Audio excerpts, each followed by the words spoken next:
Welcome to the Priority Zero podcast. Stories of service. Welcome to episode 2, series 3 of the Priority Zero podcast. Today with me, I have the honour of having Dylan on the podcast. Now, Dylan was in the Army. He was also a mine worker, and he's a current firefighter for the Western Australian Fire Service. Dylan, mate, welcome to the podcast. Morning, mate. How you going?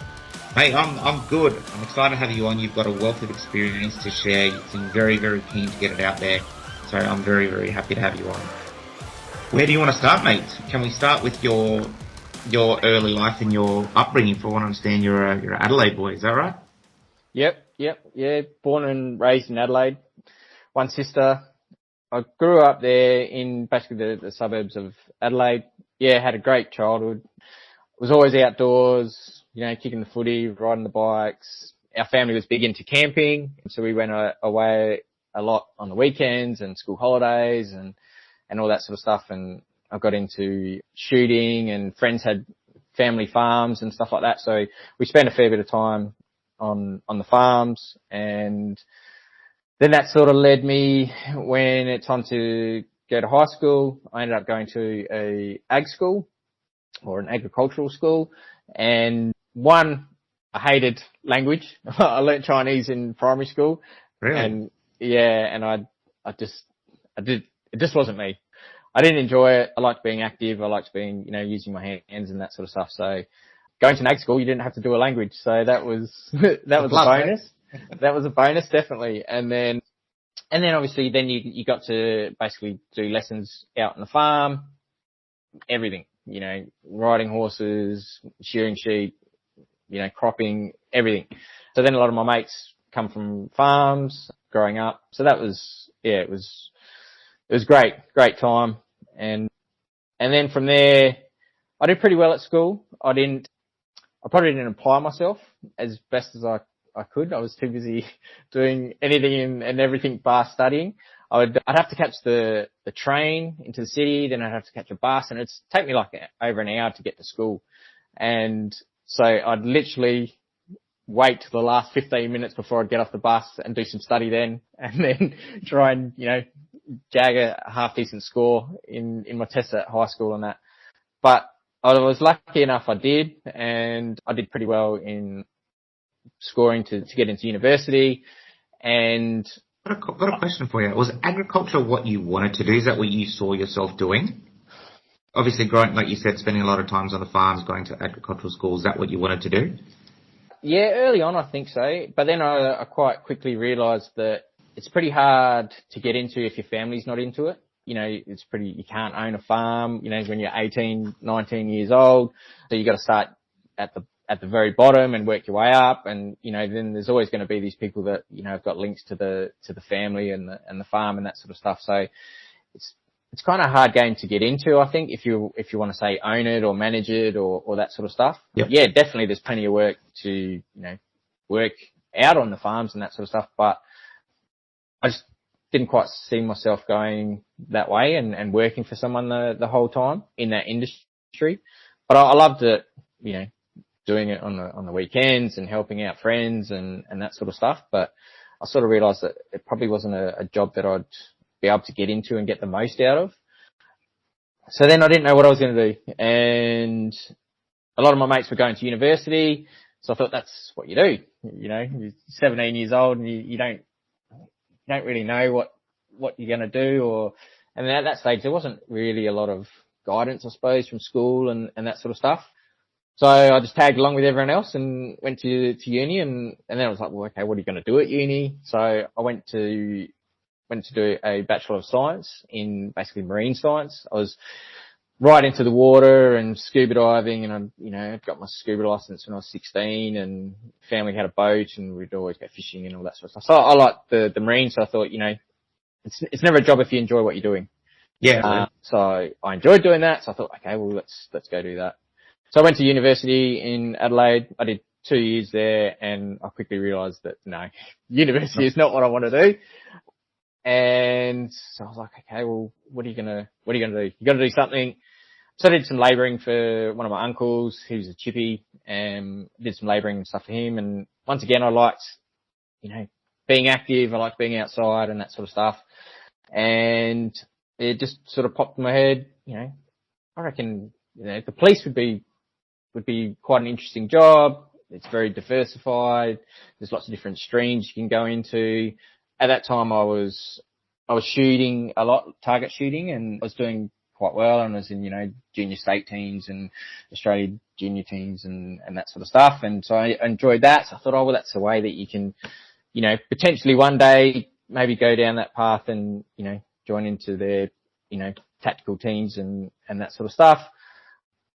So I went to join the police force. I went in there, started doing their testing, and I was testing well. And then it got to the point of they sort of said, yep, cool, you're making it through. Basically the next intake was in 10 months time. And I'd already been, wow, not applying myself at university.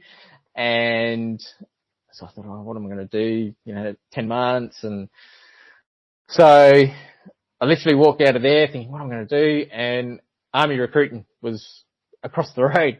So I walked across the road and I thought, well, they do, some similar stuff. You're outdoors, you get to travel, all the stuff that you see on the ads.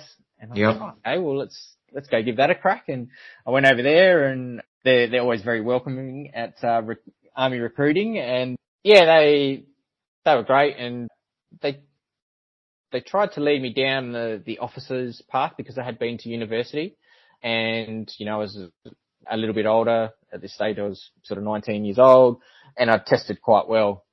But I knew enough about the military that if you become an officer, it's less hands-on, and it's more of a leadership role and more a lot more paperwork. Yep. So I was like, well, no thanks. That's not for me. And so then I just joined up as a rifleman or a grunt. So did you have any inkling of joining the army or the defence force before this? Or you just saw it across the road and gone, I'll give it a shot? Because pretty much. I've interviewed a few people now, and I'm still surprised about how many people go down the ADF route and they had no idea they were going to do that 1-2 weeks, one day beforehand. They've just seen it and gone, you know what, I'll give it a go. So this was in 2000, and the army had deployed to East Timor in 99. And so I remember seeing footage and stuff on the news, with the guys working over there and getting deployed and whatever. And obviously that's, we hadn't really, as Australia, we hadn't done a lot in the military space. And that was like our biggest deployment that we'd had since, Vietnam and stuff.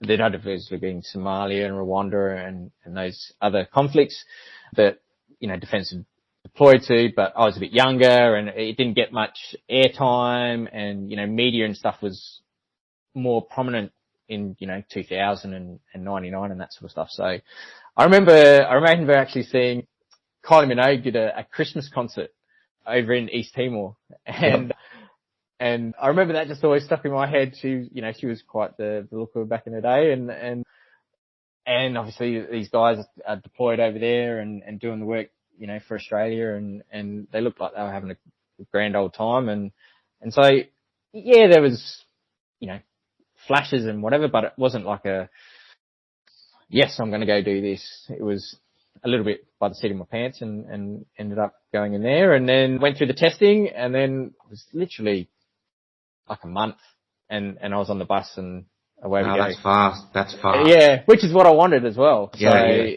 It all sort of worked out, and yeah, so then obviously went to Kapuka and did my time there. How did you find Kapuka? It was different, obviously. It was quite regimented back then, and it was very strict. I think it's a little bit more liberal now these days, but back then it was pretty strict. Which is what they need. They need people to follow orders. They need people to follow what they're saying, because otherwise, outcomes aren't going to work so well. So it took a little bit to get used to, but I think I was young, but I wasn't as young as some of the other guys. So I was 19, and so I'd already done a little bit where there's some guys that, they join at 17 and, they're very, very fresh, very young. And so I think it's a lot more of a shock for them. For some of them, everyone does things differently and sees, things differently through their eyes and what their past experiences and stuff have been. But so yeah, joined, did that at 19. Yeah, it was good. Fitness was good. You work with like-minded people that they're all in the one spot. You all become brothers. You wear the green uniform and that's the only colour that counts, and you do anything for the people that you're, standing next to. And that's what the Defence Force has been like forever. And that's why half the guys, and girls do it is for their mates and you don't want to let people down and you just do the best that you can. And yeah, so I did Kapuka and then obviously from there. Is there any memorable moments you can share from Kapuka? Anything that stood out for you? Oh, you got to smile. There's a story coming. I can see it. Yeah. You got to have some fun. That's one of the biggest things, even like in my career now. And you got to have a laugh, because if you're not laughing, you're going to be crying. So yeah, there was lots of laughs and practical jokes and that sort of stuff to take the edge off and the tension off. And I remember, so it's in a dorm and you have 4 people to a dorm or a room, but that room is partitioned. And so then there's 2 of you on one side and 2 of you on one side. So you get to really know the guy or girl that you're in one half of the cubicle. And then there's obviously the 4 of you in the room. So you get to know them really well. So anyway, there was one guy there and he just always set himself up for the practical joke. But I remember we'd set up one time and you'd basically pull the bed apart and you'd stick like 20-cent pieces in the slots where the bed would slide into or the frame would slide into. And so then that way when they would hop in their bed or someone would touch it, the bed would just, be destroyed. It would just fall to the ground and stuff would go everywhere. And so we'd set this up and you'd have room inspections all the time. And I remember one of the corporals come in and he basically, your bed's not good enough and, your hospital corners aren't done well enough. And he basically literally just must have brushed the bed and the bed just collapsed and went everywhere. And straight away we knew what happened because we're on the other side of the partition, but you can hear this clanging because they were metal framed beds and you can hear this clanging and crashing and the corporal just going off his nut like, what the hell is this? And they know that that's what's been done and what happened, but it's still that, 20 seconds of shock and terror of this recruit that he's just like, my life is just gone in an instant. And so we're pissing ourselves laughing, but then you can't laugh because you're going to get in trouble and you're going to get in the shit because you're laughing. So you're trying to hold it in and you're going bright red and you're going to pass out because you're, holding your breath because you don't want to laugh because next minute you're going to get extras.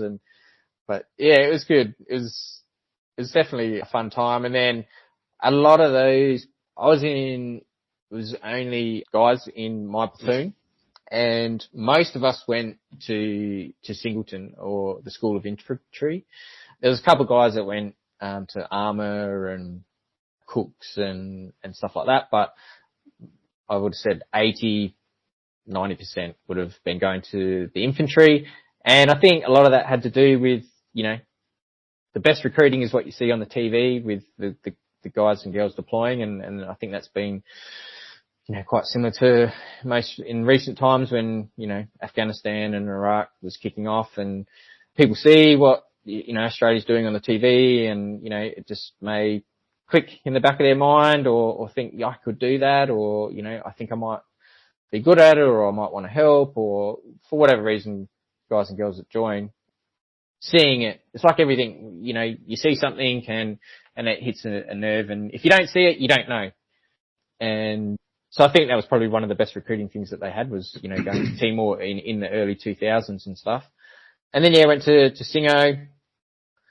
Did reasonably well. I was a bit of a grey man there, which is what you want to be in Absolutely, man. In the army. And you don't want to draw the crabs and get into too much trouble or you don't want to stand out too much. Otherwise it's the tall poppy sort of syndrome and then you getting looked at to keep those standards high. So I was just in the middle, and we finished that. So I joined 4th of July. So that was Independence Day. Yeah, in America. Yeah. In America, yeah. And so then we marched out of Kapuka, and that was 18th of August, which was Long Tan Day.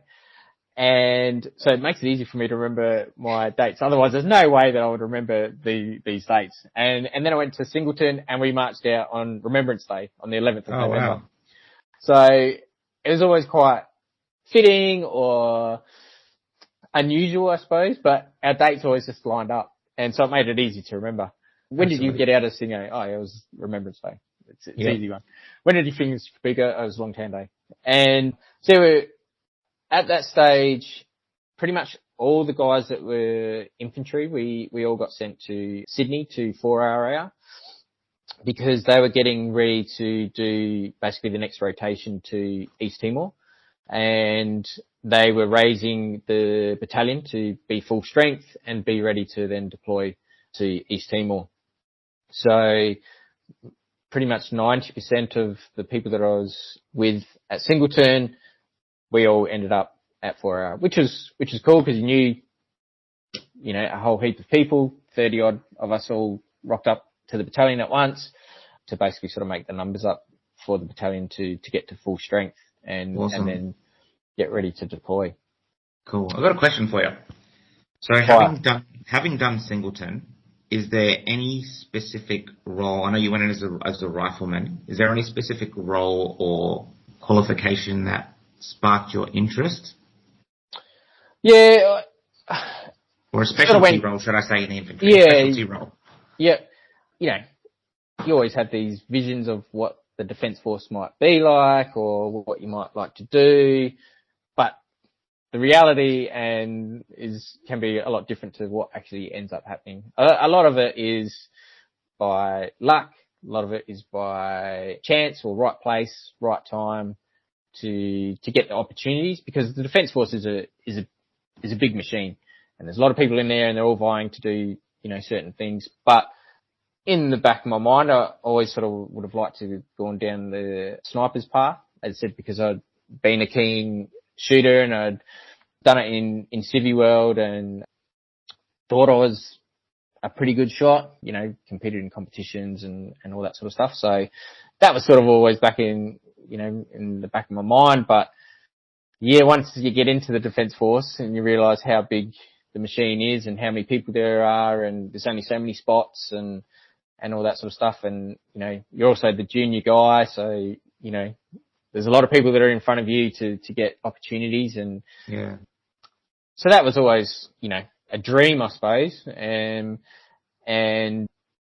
so I was lucky enough that I ended up getting to that point where I got onto basically sniper's pre-selection, which the battalion they run, and you can nominate and then you have to get endorsed by your commander and platoon leader and that sort of stuff.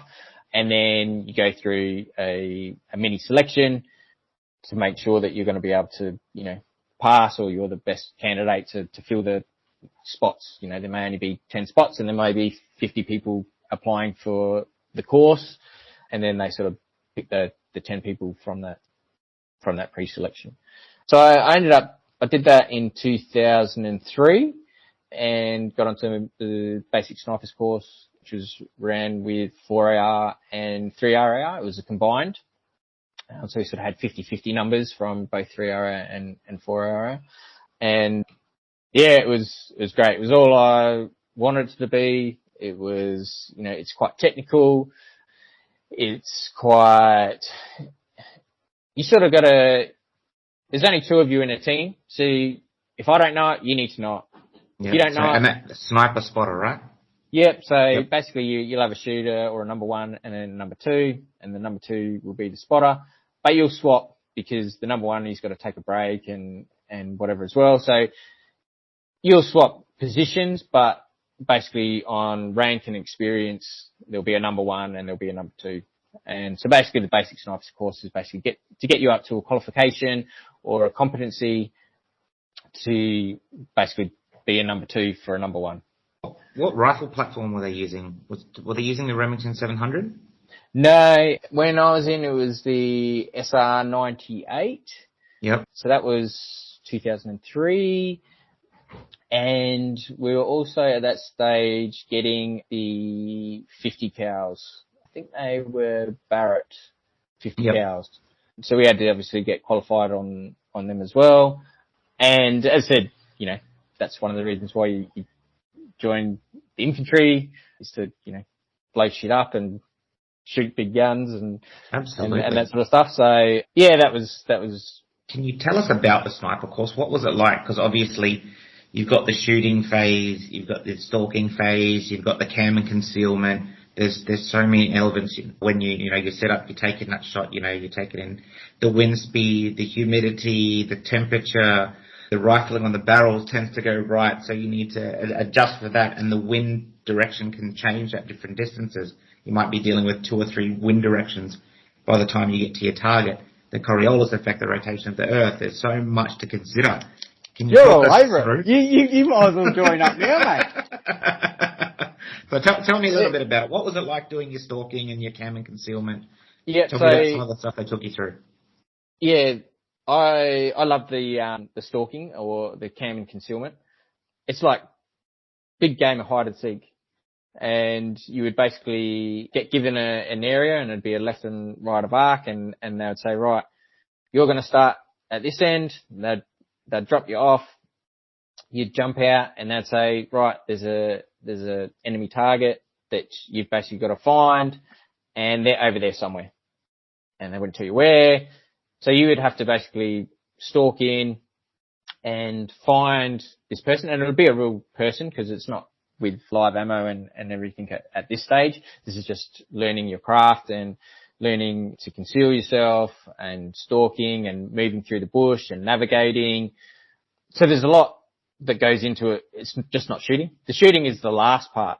And yeah, it's very important, but if you don't get to that last part, well, you actually haven't, even got the chance to complete the mission or complete the task. So you got to do all the stuff to get there. So the navigation, you've got to be very good at navigation, because you've got to be able to know where you are and, where objects are that you need to, get eyes on or find a target.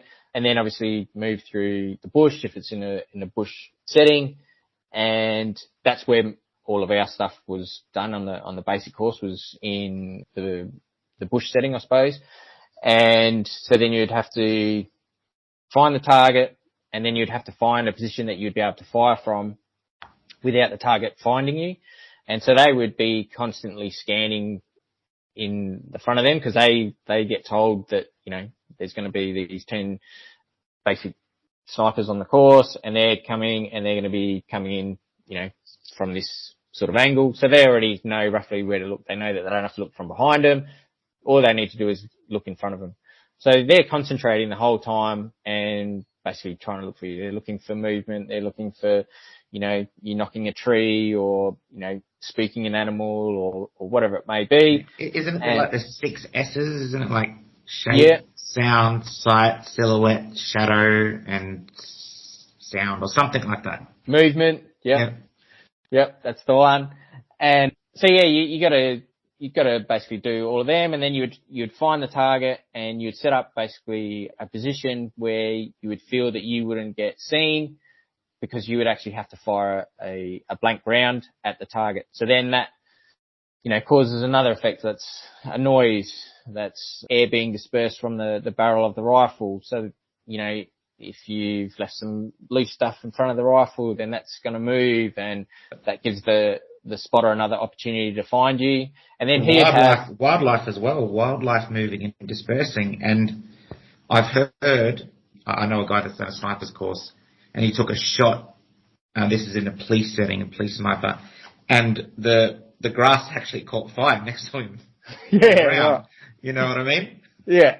And so then you're there, and then there'll be basically the spotter who'll have some walkers, and he'll be in radio contact with them, and he'll basically try and walk his walkers onto your position. And basically, if you get found, that's it. You're dead. You're out, because he spotted you.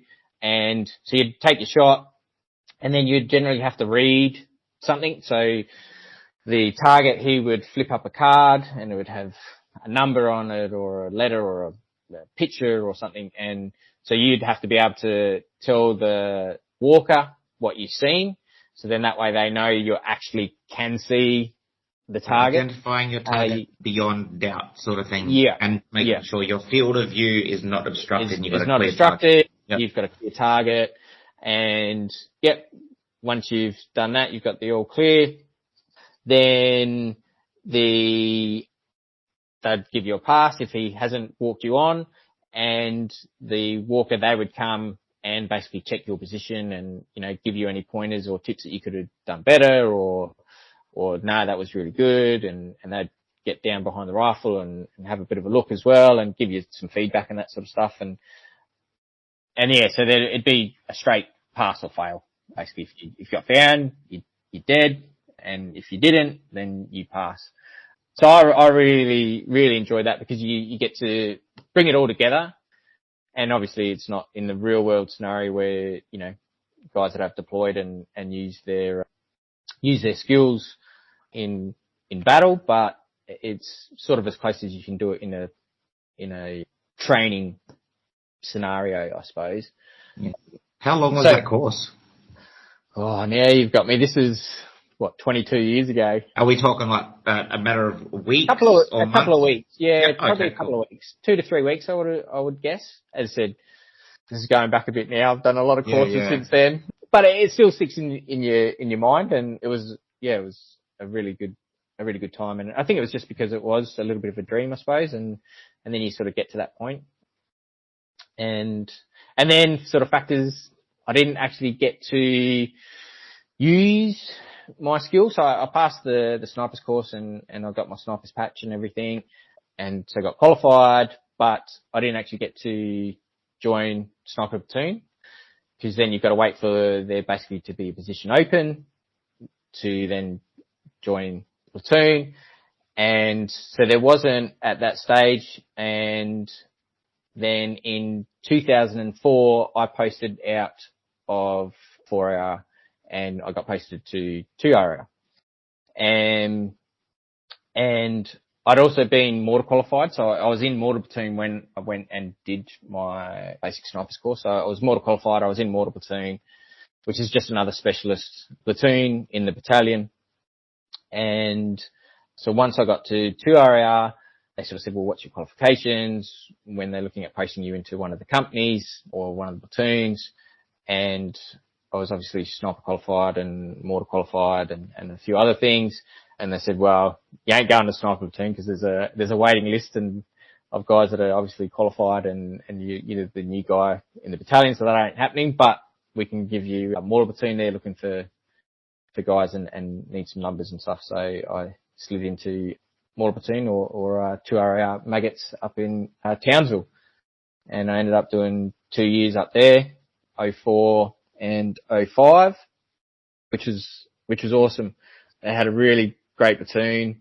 We had a great boss, and we just all got along and did the work when there was work to be done, and then had fun when it was sort of down tools. So it was really good. The battalion, they'd just got back from the Solomons in 03. So, and I think they might have even still been there when I got there, because I got there maybe just after Christmas, or they'd got back and they were all on leave. So when I got to the battalion, there was like literally no one. It was a ghost town.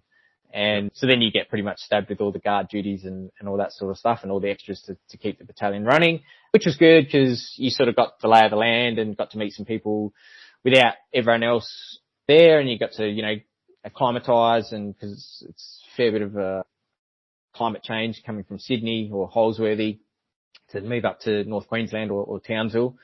So that gave a couple of weeks. There was only a couple of us that got posted in, and we were from all different parts of the Defence Force, because normally you'll get posted at the start of the calendar year, and then that way you're ready to go in the year. So there was only maybe half a dozen of us that got posted into the battalion in the start of 04. So we sort of hung out and got to know each other and whatever from there. And then obviously everyone else got back from leave, Christmas leave and that sort of stuff. And then you get into full swing in sort of mid-January, I suppose, or maybe end of January.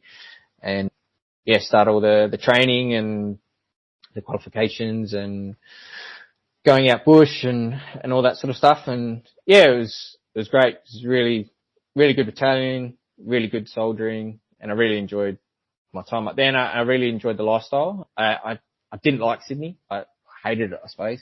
It was just too big. It's too busy, too crowded, too much going on. As I said, I loved the outdoors and that sort of stuff. So the big city sort of wasn't doing it for me. But Townsville was a breath of fresh air, and yeah, it was good. Had some really good mates, and obviously a lot of mates that are still either in now or out, and still great mates now. And I've actually caught up with a couple of them last weekend for a beer down in Fremantle over here in Perth. So yeah, we sort of still keep in contact and stuff, which is awesome. That's awesome. Can we talk about your 21st birthday? Yeah, right, yep. So 21st birthday. So this was 2001, and we'd deployed to, or 4R had deployed to East Timor.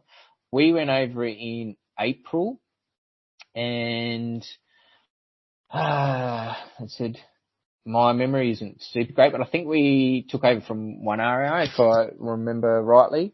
And so we got there early April. And so this is 2001. I joined in July 2000. And so I hadn't had an Anzac Day yet.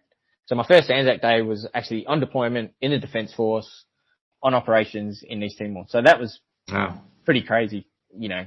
And you think about it, I think about it more now than at the time, you know. At the time you're 20 and, you know, you sort of don't think about those sort of things or those milestones or whatever. But now you sort of think, oh yeah, right, that was, you know, my first Anzac Day while I was in the Defence Force. I was deployed and yeah, that was pretty crazy. And then, so we stayed till October or mid-October, I think it was, or something like that. And so my birthday is 18th of September. So obviously I had my 21st while in deployment in East Timor. But I remember you got ROCL, and don't ask me what it stands for, but basically you get leave from your deployment for, I think it's 2 weeks, and you normally would get sent home to Australia. Later on, I think Afghanistan and that sort of stuff, some of the guys, you sort of just get to go anywhere in the world or whatever for your 2 week break. But back then it was you all got sent back to Australia, you had 2 weeks leave, and then you'd come back to the unit. And so guys would land in Sydney or Darwin or wherever it was, and then they would, you know, a lot of times bomb disperse out and go back to see their families or, you know, whatever it was at their home state. So I went back to Adelaide and spent, you know, a week and a half down in Adelaide, catching up with friends and all that sort of family. And then obviously went back, and I knew my birthday was coming up. So I can't remember when I had ROCL, but it was maybe a couple of weeks before my birthday. So I thought I'll and it's a dry, at that stage it was pretty much a dry deployment. Yep.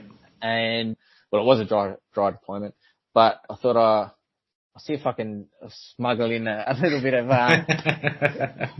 bit of happy juice for my section. And, so I smuggled in some mini Jack Daniels bottles, you know, like the little ones mini bars. Yeah, the little 50 mil or whatever they are. Yeah. That's the ones.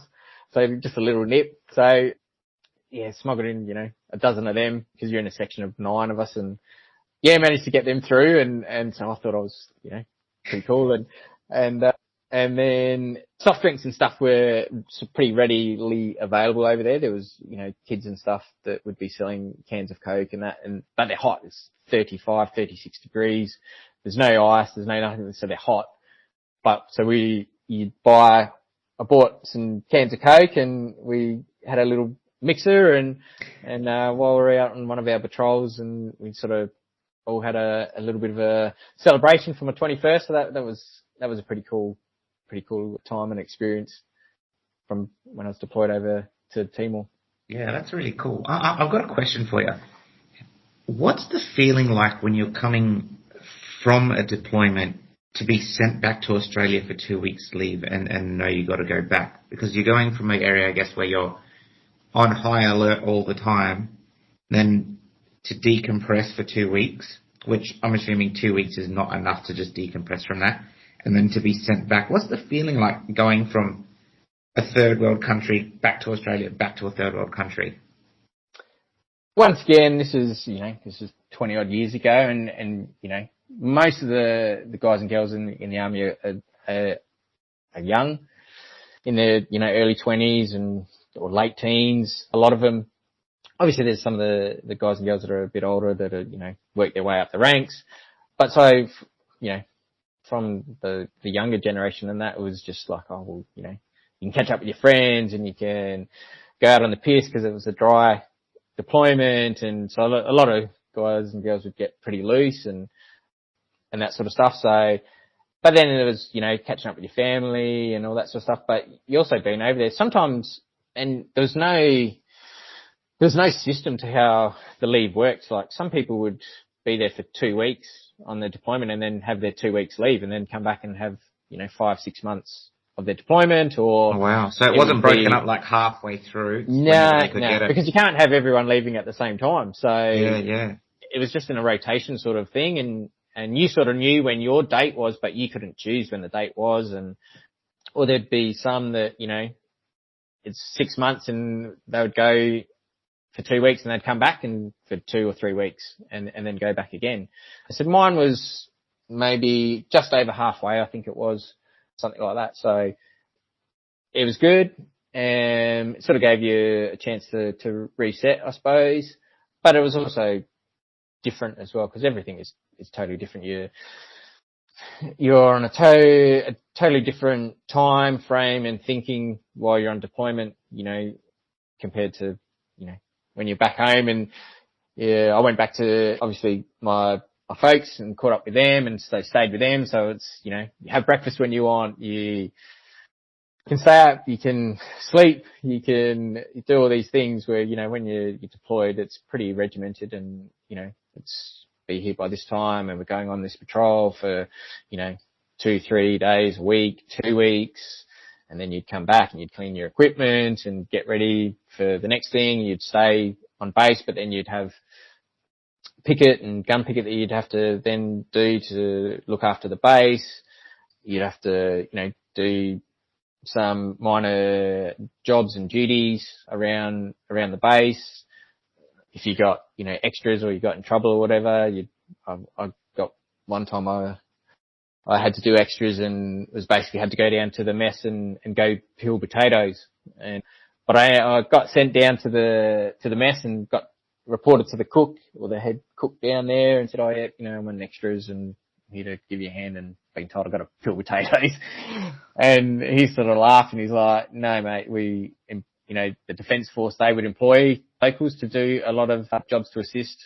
So there was, some minor cooks, or they would, help prepare food or some, minor cleaning and that sort of stuff of the bases and stuff. So he was like, no, that's the locals. That's what they do. They're getting paid to do it. They want to do it because they're getting paid.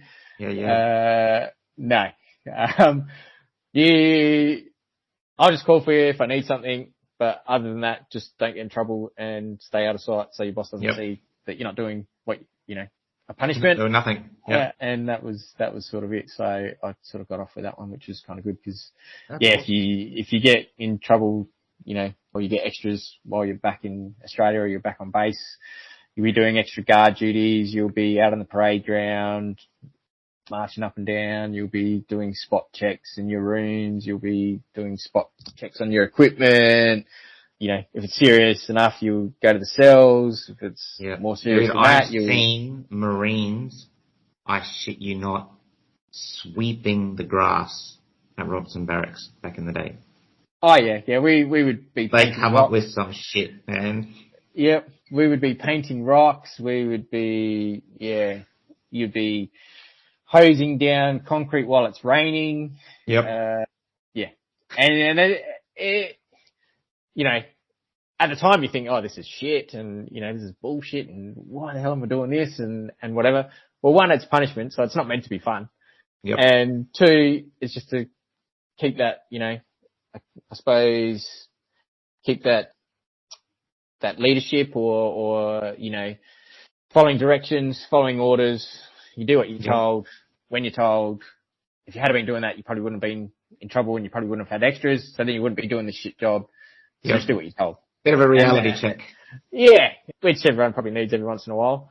And yeah, so that was that. How long was your deployment? Was it 6 months back in those days? Yeah, pretty much 6 months. I think we did maybe just after, maybe 6.5 or something like that. So yeah, they're pretty strict with that. It was generally sort of that around the 6 months sort of time. I think that's what they found to be the magical number at that time. You get, you know, because you get there and you got to acclimatise, you got to get used to the area.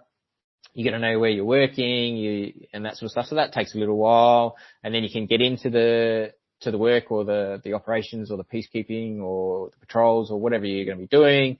So you get a good couple of months, and then obviously the last sort of couple of weeks, then you're transitioning with the new battalion, so you're showing them around and whatever. So I think that was, at that stage, that was the magical number that the Defence Force come up with, to get enough bang for their buck for you doing your actual job that you sent over to do, without sort of, you know, burning people out or destroying too many marriages and that sort of stuff while people are deployed. So yeah, it was good. And that was the first time I'd been overseas. So that was, you know, an extra eye opener. And then that probably, I had a great time. The people over there were great, super friendly. And at that stage, they still really wanted us to be there. There was still a bit of stuff going on. And so everywhere you would go, Aussie, and giving you high fives. The kids would come running up and you'd have a kick of the footy with them and hand out some pens and pencils and that sort of stuff and all that hearts and minds. And yeah, it was, you know, it's pretty eye opening as, you know, a 20-year-old, first time you've been overseas and you're into all that sort of stuff, and then you're doing your job on top. And so yeah, it was great. Job satisfaction, and yeah, got a lot out of it. And then that probably led me down the path when I did eventually leave defence. I left end of 05. I was 25 and I was like, okay, so I've got to make a decision now. You know, infantry's a bit of a young man's game, and there's not too many older guys kicking around in the infantry, and if they are, then obviously they make their way up the ranks and become, you know, the sergeants and the warrant officers and that sort of stuff. And you need people to do that, but there's only so many positions for that. You know, you look at it, there's one sergeant for 30 guys. You know, there's one CSM for 90 guys. So you've got to start working out the percentages. Am I going to be one of those people? And if not, then I'm going to stay a private for, you know, the next 20, 30 years, and I'm probably not going to last. Yeah, I'm not a big guy. When I joined the army, I was 54 kilos. I could have been a jockey. Wow. I'm only, you know, 5'7", 168, 169 centimeters. I'm not a big guy.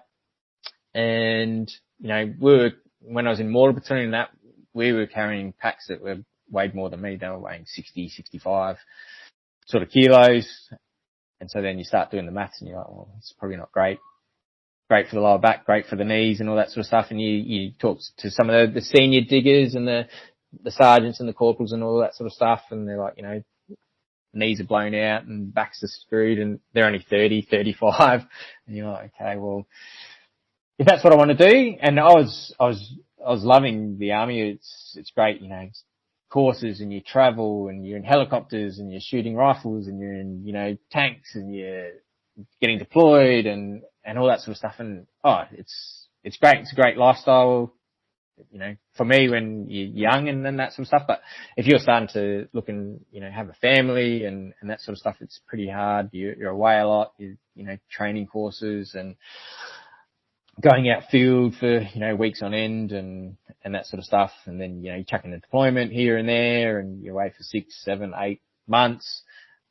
I don't know how some of the guys and girls do it when they've got young families and stuff. I've got 2 young kids now, and it's a long time. And you know, they do a lot, and it's you know, it's pretty big ask. If you haven't done it before, you just don't realise how much they are away. And even just in a normal year, just with all the training and the courses and all that sort of stuff, you might only be on base a couple of months for the year, depending on what's happening and what courses you've applied for or got accepted into and that sort of stuff. And sometimes, I did my mortar course up in Darwin and I was posted in Sydney. So, you're away from a month on course. So it's not even that you're still in Sydney and you're doing a course for a month.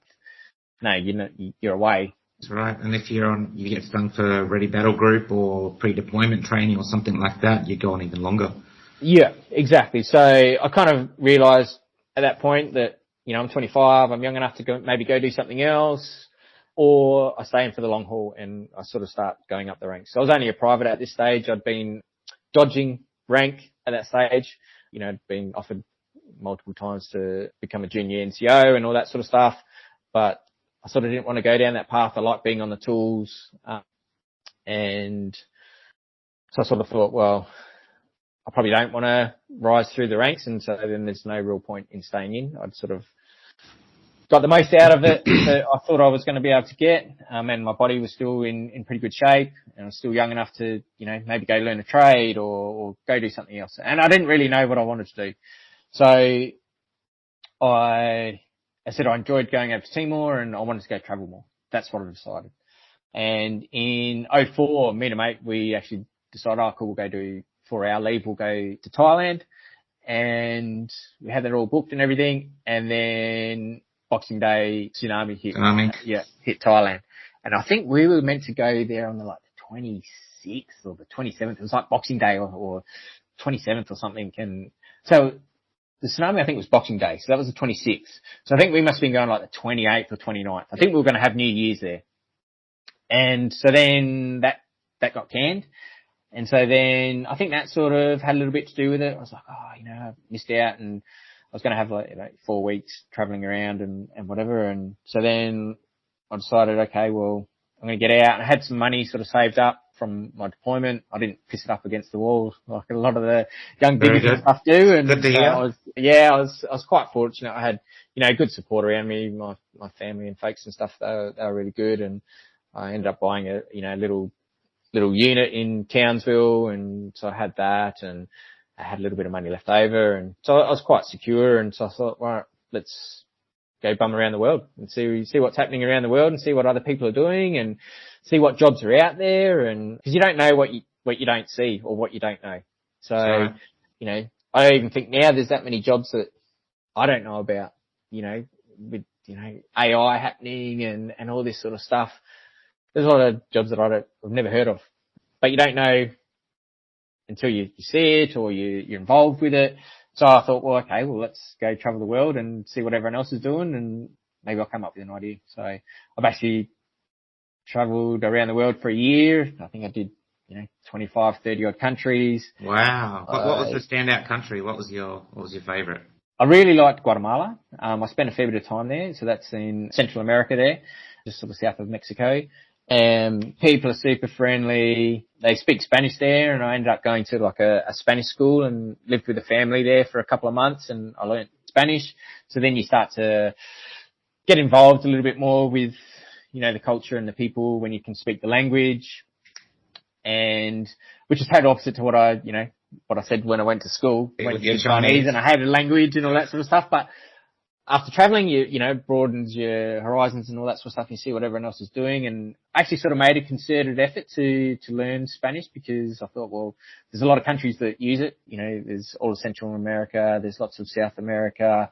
There's obviously a bit of the States, the southern states in America. And then you go to, Spain and Portugal and that sort of stuff. So I thought, well, Spain's is probably a pretty cool language, or Spanish is a pretty cool language to learn if you're going to travel. And so, that's what I ended up doing. And it was great. It opened a lot more doors and opportunities while I was traveling, and you just get to know people a little bit better.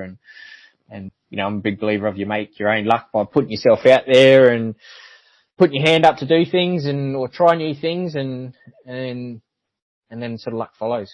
And yes, I did that for a year and met some great people, seen some amazing things. I didn't take many photos and that sort of stuff. I made a bit of an effort to not.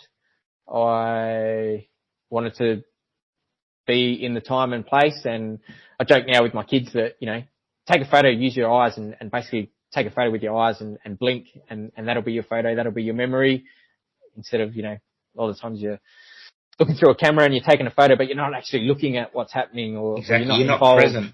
You're not present. Yeah, that's you right. You won't remember the moment. You'll see the photo, but you won't remember the moment. I agree with you, man. I totally agree with you. Yeah, so I don't actually have too many photos from my time traveling. I have a lot of memories and cool stories and that sort of stuff. But so yeah, that was awesome. And any cool stories you'd care to share with us? I don't know what would you be interested.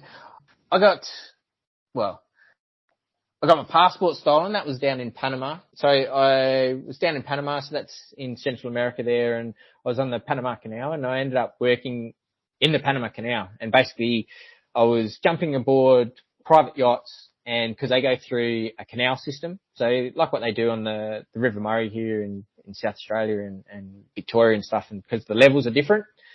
So you would basically jump on to a yacht, and you'd be a linesman, and you would work the line while you're in the lock, because the lock would drop the water or raise the water level. And so you'd be constantly moving that line and tying it off, because they would basically they'd give you schedule a time for a yacht. So they'd have a big ship or a cargo ship that would come in, that takes up the whole lock.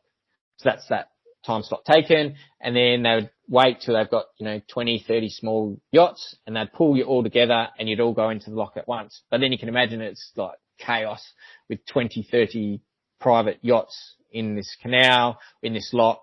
And so you're fending off the boats and stuff. And a lot of these people that have got these yachts, there's only, one or two people, and they might have one additional crew, but it's just not enough while you're in this chaotic system of these locks. And so you'd basically travel up and down the canal, and you'd get a little bit of money.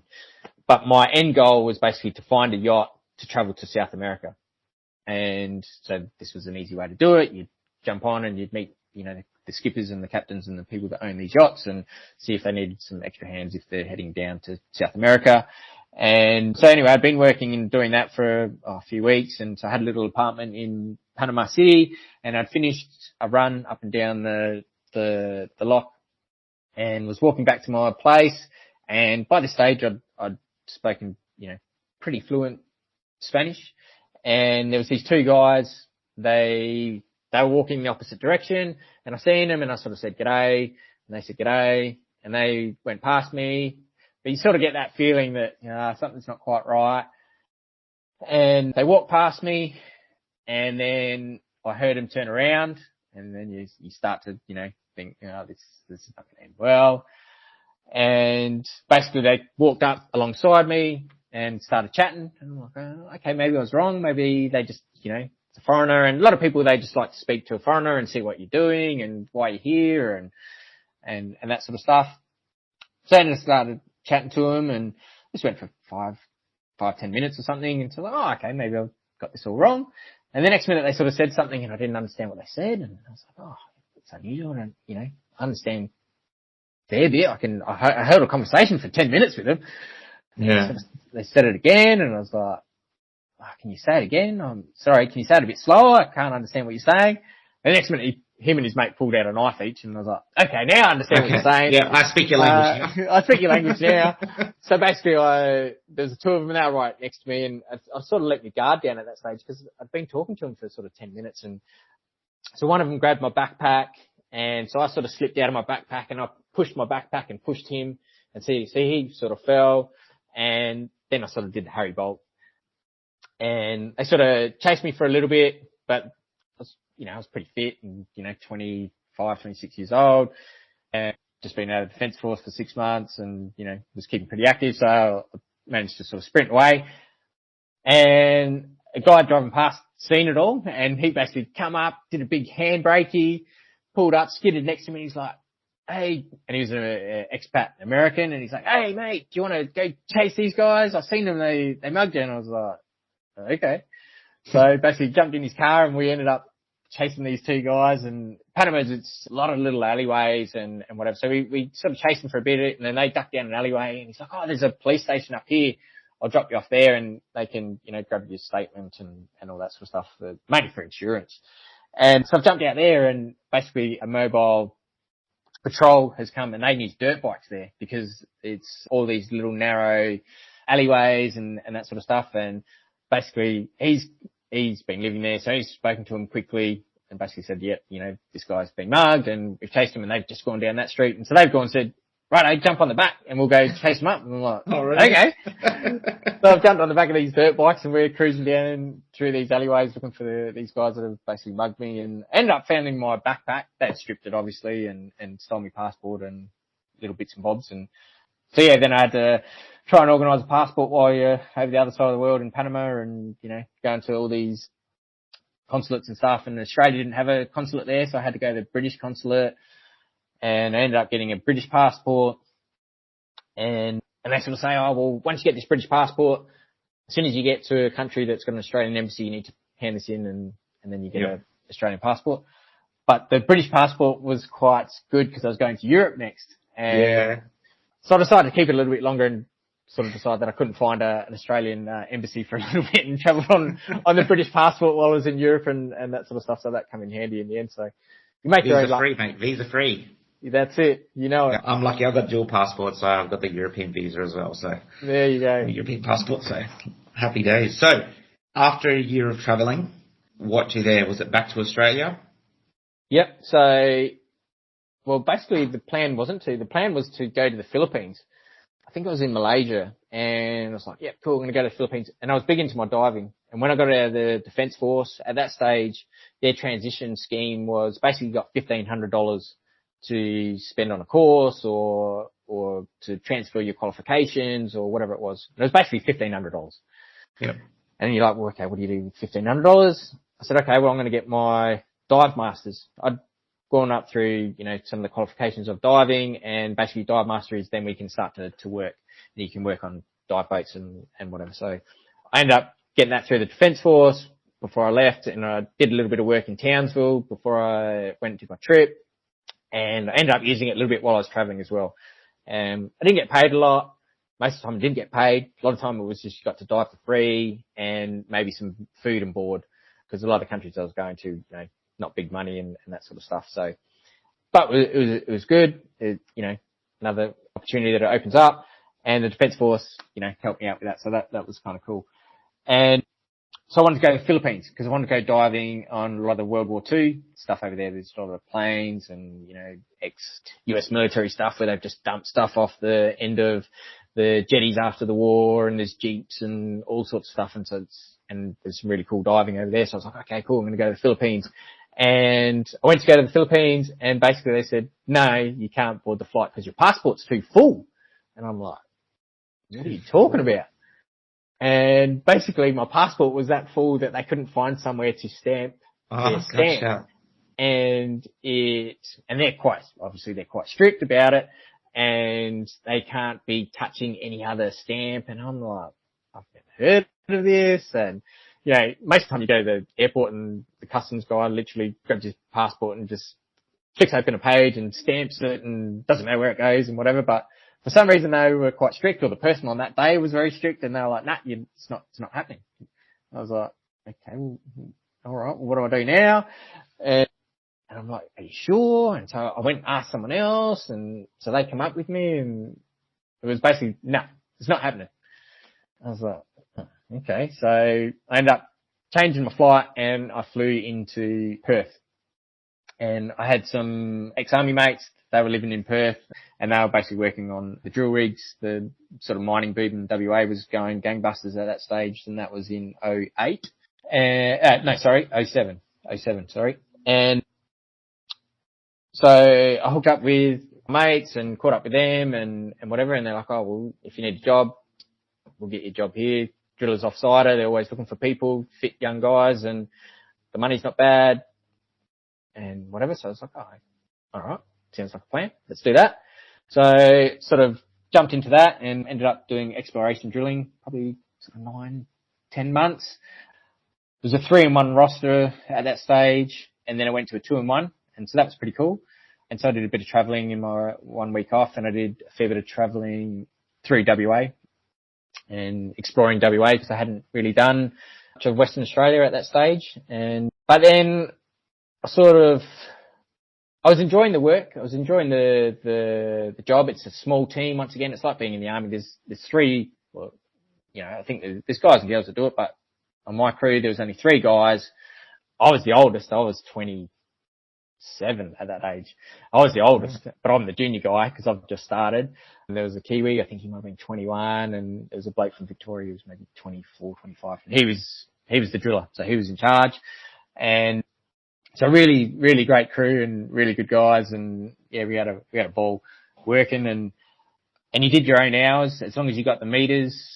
And it's hot during the day, so a lot of times we'd drill at night, and then during the day we'd sort of sleep in the morning, and then in the afternoon we'd go find a water hole or something and go swimming and whatever, and you sort of get left to yourself because you're on an exploration rig, and the area manager sort of thing, he would just come out and drop some supplies to you and leave you, and you'd drill and whatever, and then you'd go back to Perth for your week off. But yeah, I don't know. I think after being in Defence Force and travelling sort of took my mind off leaving Defence and whatever, I sort of just wasn't in a very good headspace at that time, and yeah, just doing some silly things and drinking too much and all that sort of stuff. And so I sort of realised, well, this probably isn't the best for me, and then, you know, you're away a lot again, and so, you know, if you want to look at starting a family and all that sort of stuff and having a serious relationship and all that, it's probably not, once again, probably not the industry to be in. Yep. And once again, I was smart enough to realise that and sort of not get hooked to the money like a lot of people do. They sort of get into that lifestyle and then you start earning the money, and then you sort of depend on the money and that sort they of get stuff. all the loans and buy all the houses and jet skis and yeah, that's the one. Yep. Yeah. One jet ski's never enough. Exactly. If you buy one, you got to have 2. So yeah, so then I decided, yeah, no, this isn't working for me. So I ended up leaving, and I went back to Adelaide, and yeah, back to family and friends and all that sort of stuff, and sort of sorted myself out again, and then I ended up, didn't have a job or anything, didn't know what I wanted to do still, and a friend, she was basically an area manager for bottle shops, and she said, oh, come work at a bottle shop. And I was like, oh, okay, cool, that's all right. I've never done that before, and I liked to drink, and, you know, I'm 27, and bottle shop is your best mate, and yep. Okay, so let's go do that. So I ended up going doing that for a bit, and it's a pretty cool job. It's a job that you don't realise, but the satisfaction you get from it, because everyone is happy to see you. You're working in the bottle shop, and they've just finished work, and, you know, where I was working, it was a lot of tradie route. So tradies, they'd knock off, and first thing they do in South Australia is they head to the bottle shop and grab a couple of coldies on the way home, and so they're happy, they've finished work, they see you, and you're like Father Christmas. You're handing over a couple of cold beers to them, and off they go, and you got to deal with people, and you got to know the locals and the regulars, and so it's just a really cool, chilled job. And it was something totally different that I'd never sort of done before. I'd never done hospitality, and I'd never really done that sort of thing. And so I really enjoyed that. But then that gave me time to think about what I wanted to do. And then I went and revisited that emergency services path, and I thought about the police. I sort of started to go down that path, and I'm a bit older now, and I've seen a bit more, and maybe it would be a really good fit. I mean, I had a couple of mates that ex-defence, obviously quite a few of them transitioned to the police force and that, so I knew that was a path that I could probably take. And so yeah, I thought about that, and then I looked at, paramedics, and then I looked at the fire brigade, and then I thought, actually, maybe the fire brigade is where it's at for me. It's different. The police, I think it's a very rewarding job, and, they do some amazing stuff, but there's, 50% of your clientele absolutely hate you. More than that, I'd say it's higher than that. Yeah. And then there's obviously the 30% that love that you're there, and, they've called you because they need your help and all that sort of stuff. But then there's the other 60, 70, 50%, whatever it is, that they don't want anything to do with you because you're actually stopping what they're, what their job is. It's a very thankless job, police. You got to really do it because you love it. Exactly. You're not going to get any positive feedback from anyone.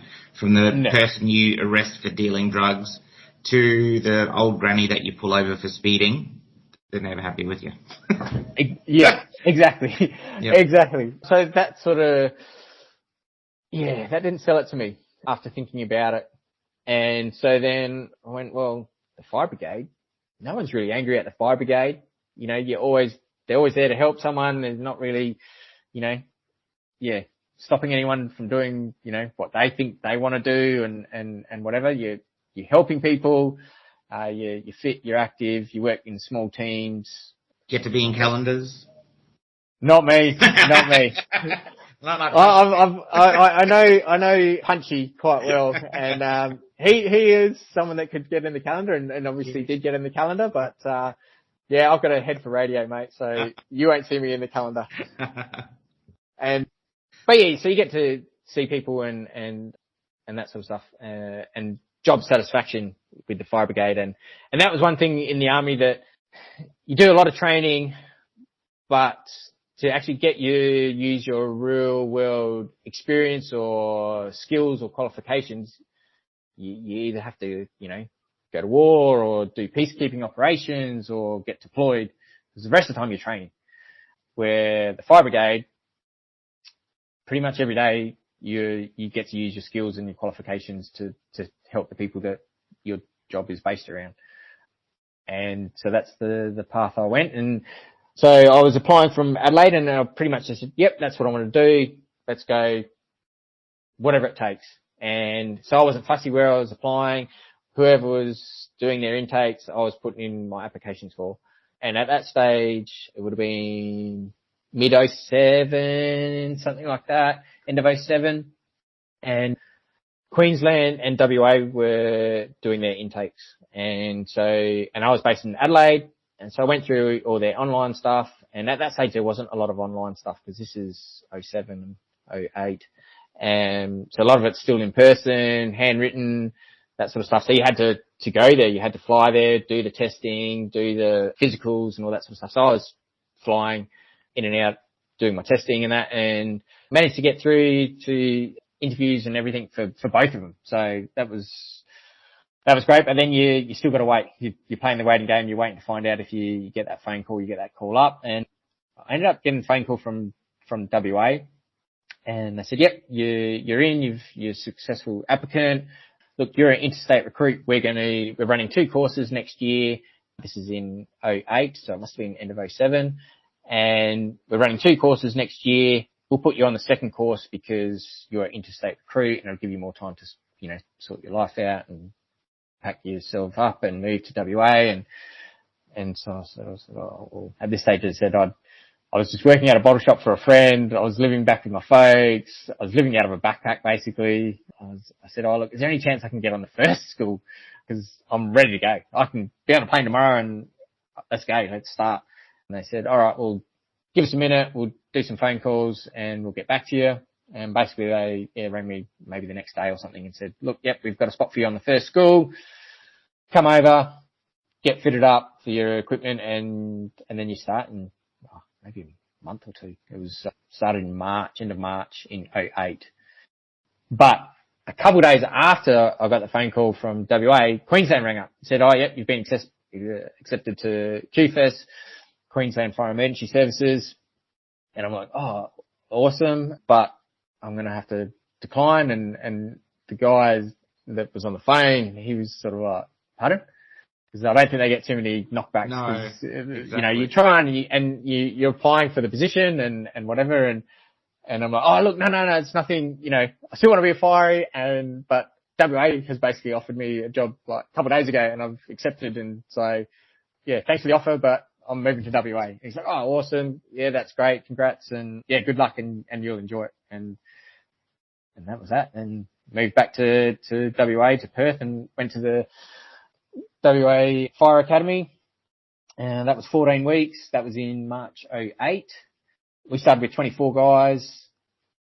We all passed the recruit school, and then from there, at that stage, there was still a central relieving. So all the relievers that basically look after sickies or long service or people on annual leave, they would all parade at the one fire station in Perth, in the city. So 480 Hay Street.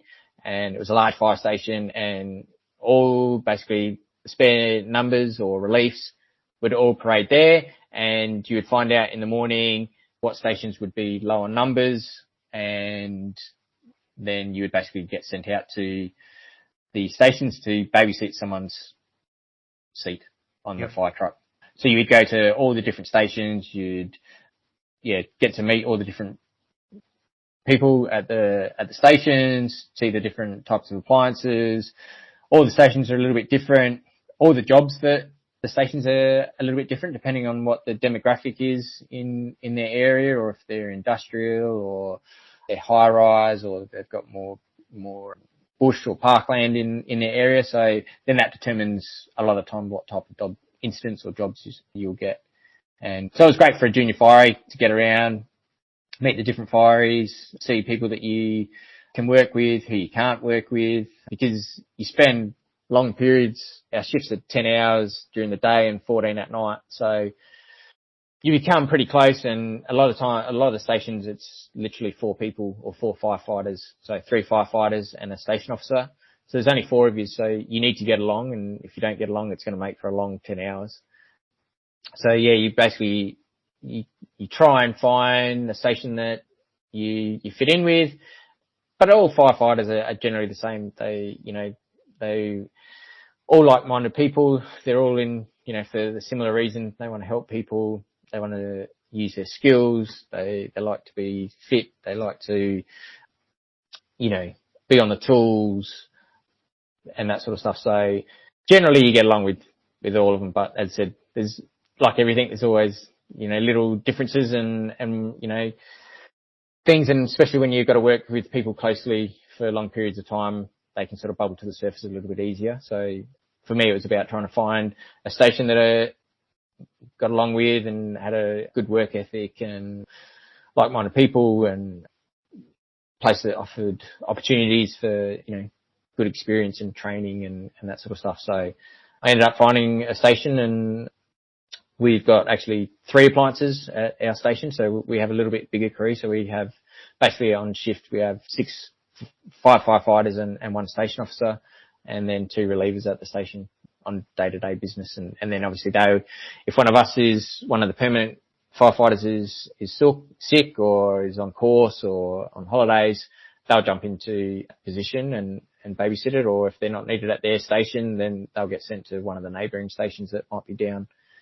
And yeah, that's how I ended up working for the Department of Fire and Emergency Services in WA. Nice. I feel, well, a lot of people I spoke to, I don't feel it, I know it. Firefighter is a job that a lot of people aspire to be, right? A lot of people want to be fiery, especially a lot of people I know growing up, whether they had friends in there or whether, family members, that sort of thing. I feel a lot of people don't know what a firefighter actually does. I feel a lot of people feel that they go to fires and that's about it. But there's so much more to be enrolled, because it's not just firefighter, it's fire and rescue. Can you encompass for us the types of jobs that someone that's aspiring to be a firefighter can expect to attend, some things that they may not know? Yeah, for sure. Even as a firefighter, you get a lot, in summertime, people are like, oh, you must be busy. I've seen some fires on the news and that sort of stuff. And then, as I said, even as a fire, in summertime, friends and people that you meet or whatever, they're like, oh yeah, you must be busy in summer. And I've seen on the news, there was a big bushfire here, or I couldn't get through my street because the street was blocked off because there was a fire. And then in wintertime, they're like, oh yeah, you mustn't be busy, and what do you do all day? And you're like, well, no, sometimes you're actually busier during winter and stuff. It just depends, because you never know what's going to happen. And we do so much more than just fight fires. And a lot of it is, ambulance, they have a role. They're there, they do first aid. Yep, everyone knows that's what they do. Police are there, they make sure that the community is safe, or they go out and go catch the bad guys. Firefighters, they don't really know what we do. Yeah, they know we put out fires, but that's pretty much it. that's what they think we do, unless they come across us and we're at an incident or they're, family friends or that sort of stuff, and they hear the stories of what we actually do. But a lot of the time we get called because there's no one else to call. They don't, the comm center operators and that sort of stuff, they don't know whose job it is, or have we got someone that can actually do that? So then they'll send the fireys because we've got a big truck and we've got lots of tools on it and we've got a ladder, and so they figure you guys must be able to do something and sort it out.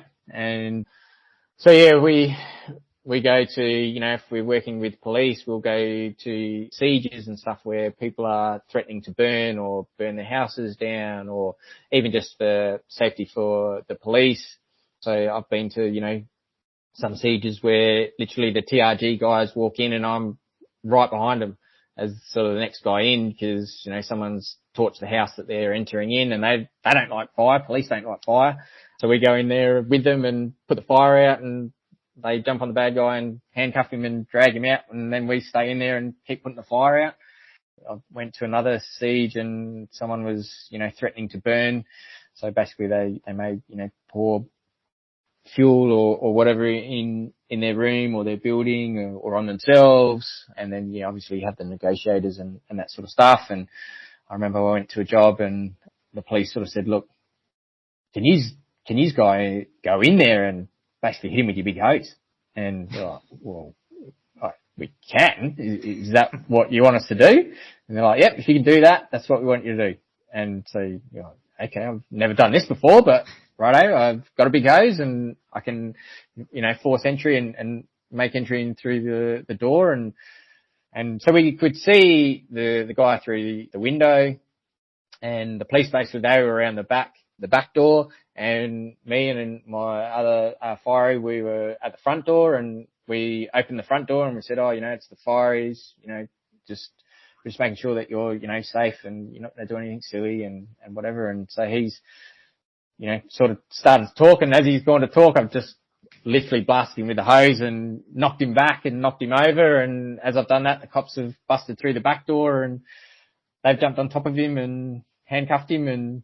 And all I remember is the police just laugh, and because they are slipping and sliding because there's water in there, and they were just like, that was just cool. That was awesome. I've never done that before. And I'm like, well, yeah, neither have I, but okay, it's worked, it's achieved the outcome, and he was obviously, safe and didn't cause harm to himself, and the police were able to apprehend the person that they were after.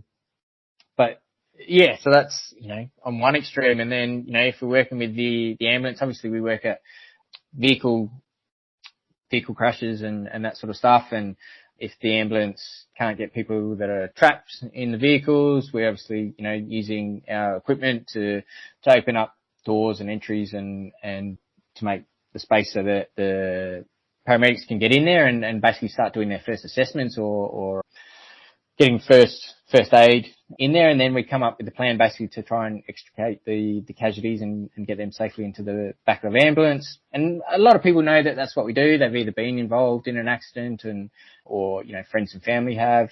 But we'll go and help the paramedics with like patient lifts if, old people have fallen down, or make entry into houses if, they've had a call to 000 and they don't carry any tools to basically, open up doors or windows or any of that sort of stuff. So they get to the front door and knock on the front door, and if the person doesn't come answer, this sort of stuff. So then we get the call and we'll go there and open the front door or the window or climb through the roof or whatever it may be to gain access and then basically so then these people can get, the medical attention that they need. And then, you'll get calls to kids stuck in everything, in pool fences, in stairs, in chairs, in bikes, in playground equipment. So then you're rocking up and, there's the stressed mum and, the 3-year-old kid has stuck his head into some playground equipment and can't get his head back out. And so we've got to dismantle it because once again, we've, got lots of tools and socket set or whatever it may be to basically gain entry to release these children and then they can get seen by the paramedics once again. We'll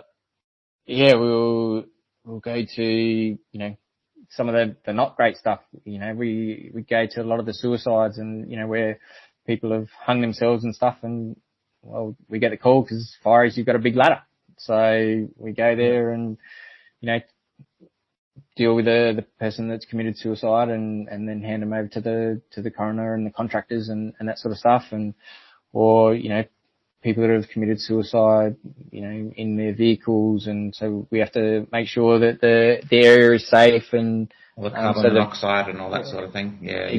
Exactly. So, or, some people commit suicide with chemicals and that sort of stuff. So we've got to, one, make sure that they may still be alive. They may have not, achieved the outcome that they're after. And so then we've got to go in there and get them out to a safe space. So then the medics can assist them. Or if, we haven't made it in time, then obviously we've got to make sure that the area is safe. So, police can come in and investigate and make sure that that's, it is a suicide or it's nothing, untoward. And then obviously then it's safe for, the contractors and the coroner and all that sort of stuff to come in and pick up the person that's deceased.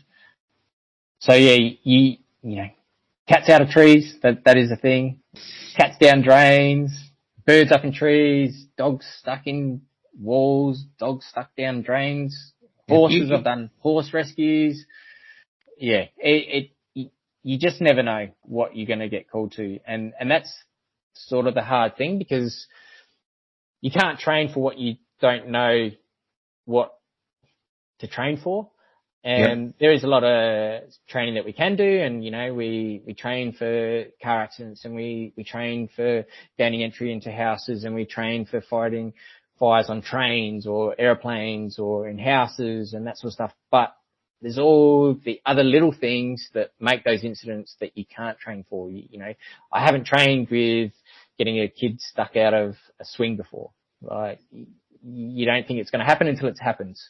We get calls for, people using rings on their private parts. And yep. You don't I've done a padlock on that before, but yeah, exactly. So you just never know. And sometimes they'll rock up to the front door, and you get a knock at the station door, and you're like, "Hi, how you going?" And like, excuse me, I don't know if this is where I should be, but this is what's happened, and I've put this on a place where I've never done it before, and I don't know, this doesn't look right, and can you get it off? And, okay, well, righto, come in and we'll see what we can do. And, then we'll call the paramedics and stuff as well if it's, looking too far gone, or we can, get in there and get it off quickly, and then people can go about their day. But you just never know. And then that's one of the things that I enjoy about the job. You've always got to be on your toes. You always got to be thinking, and you're in that small team, and you can't know everything. It's impossible to know everything. But in that team, if I don't know something, my team member's going to know it. If he doesn't know it, then one of the other guys on the team or girls on the team is going to know it. And then hopefully between the four of us, we know enough to achieve the outcome at the end of the day and make sure that we get home safe, and the people that we have to deal with or help with get home safe, or as safe as they can, or with as much dignity or discretion if the outcome isn't great and it's a fatality or whatever it may be. Yeah, very interesting insights. A lot of people I don't think would expect fireys to do a lot of that. Yeah, and we you go to a house fire and you think, okay, it's just a house fire, and we're going to go there and we're going to put the fire out, and for us that's a sort of normal incident or a normal job, and you're not thinking too much about it. And then you go there and it's a drug lab, and you're like, okay, well that changes a lot of things. There's a lot of different chemicals. There's a lot more stuff that's explosive. There could be still someone in there that is not the greatest person, or the person that wants to see someone coming through their front door. Maybe it's booby traps. There's all these other things that then come with it's actually just not a normal house fire. It's, above and beyond. And yeah, you just never know. And that is one of the beauties of the job, and that job satisfaction of actually getting to use your skills or use your brain or your experience from past incidents that you've gone to. And that's one of the hard things. You go to the academy and they teach you all the basics, and you can get to the standard where you can ride the truck and you can be helpful to the team. But a lot of it is on the job training and it's experience and it's going to those incidents and going to those jobs. So you've got a bit of a memory bank that you can fall upon and that, okay, it's not exactly the same as last time, but it's similar enough that, okay, let's give this a try. And if that doesn't work, then we're going to have to try, something else. But at least you've got a baseline that you can go off. And it's one of those jobs that it's rare that people will leave the fire brigade because it is a pretty rewarding and fulfilling job. And that can be a good thing because there's a lot of experience. Like my last station officer, he done the job for 40 years. And so you'd go to a job and you're like, holy, I've never seen this, or what are we going to do here? And he's like, oh yeah, I went to one of these, 20 years ago and this is what we did. And once again, it gives you just a baseline that you can then get to work and get started, and things change as you get into the incident or the job, but at least you've got somewhere to start. And that's probably one of the biggest things I would, let people know, that it's not a job that you can follow the bouncing ball, and it's not A, B, C, D, E, and that's the way you're going to do it, and that's the way you're going to do it every time. It's not how it works. It's A, Z, B, E, because your priorities change and there's so much moving and so many things can change, and you're constantly doing those risk assessments to, can I enter the building? Is it worth entering the building? Is there someone in there? Is there not someone in there? Is the roof going to come down? And you're doing this all as you're going, and you've got to make those decisions, whether it's you or it's your station officer, and they're giving you some direction as well. But you've got to be on the spot, basically thinking about what the next move is and how you're going to do it. And then you think you've got the next move and you actually go to do it and you're like, no, I can't do that because the door is locked, or, the patient is going down in a bad way, and the paramedics say, no, we need to get him out now. We had this grand plan and we're going to cut the roof off and we're going to, stick a spine board in here and we're going to keep, the spinal alignment, and we're going to take him out nice and easy out the back. And the next minute, the casualty is crashing and the paramedic's like, no, you need to get him out now. And Yep. it's like, okay, well, the plan changes and we're doing something totally different. Yeah, it's a job that requires a lot of problem solving, a lot of critical thinking. You're dealing with emotions and people's lives are at risk, including your own. So yeah, that's it. And some firefighters are lucky and they might go their whole career and not go to a fatality or a death. That's just the way it goes. Or you could be literally come out of the academy and you start your first shift and you could go to the biggest job of your whole career on your first day. You just never know. And like for me, my first fatality, I was probably in the job maybe 2 or 3 weeks, and there's a car v truck on Tonkin Highway here in Perth. So it's one of the main arterial highways, and there was a little Toyota Yaris, and Toyota Yaris versus a truck is never going to sort of end well. And yeah, it was kind of not what I was expecting, in that it was an old guy, I don't know, maybe 70s, 60s, 70s, something like that. And it didn't look like there was anything wrong with him. It looked like he was asleep. But I think it was just one of those ones where, he's taken a knock to the head, or internal injuries, probably. Internal injuries. There's no bleeding. There's no screaming. There's no broken arms. There's no blood. There's none of that. It's just an old guy sitting in his seat behind his steering wheel, asleep. But he's actually not asleep. He's passed away. Or you go to the jobs and they're,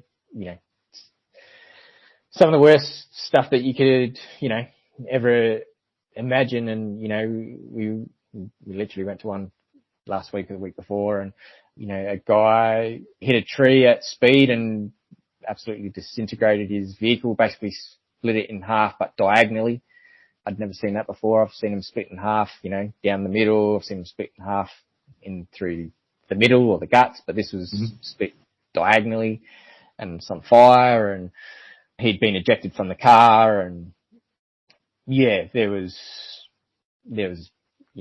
body limbs and body parts everywhere because of just the force and the mechanism of injury and the speed and the car disintegrating and the car on fire and all that sort of stuff. And, then that's a totally different scene if that's your first fatality that you're going to as a junior firey, second week in the job like I was, to the one that I went to where, as I said, it was just an old guy that looked like he was asleep. It's two totally different scenarios or extremes, but it's the same outcome. One person has died at the scene and so you can have those extremes as well in that, it is the worst thing that can happen to someone is, they lose their life in a car accident or a house fire or industrial accident. We go to industrial accidents, things happen, accidents happen and, equipment failure or, fatigue and people get, pulled into equipment and all these sort of things.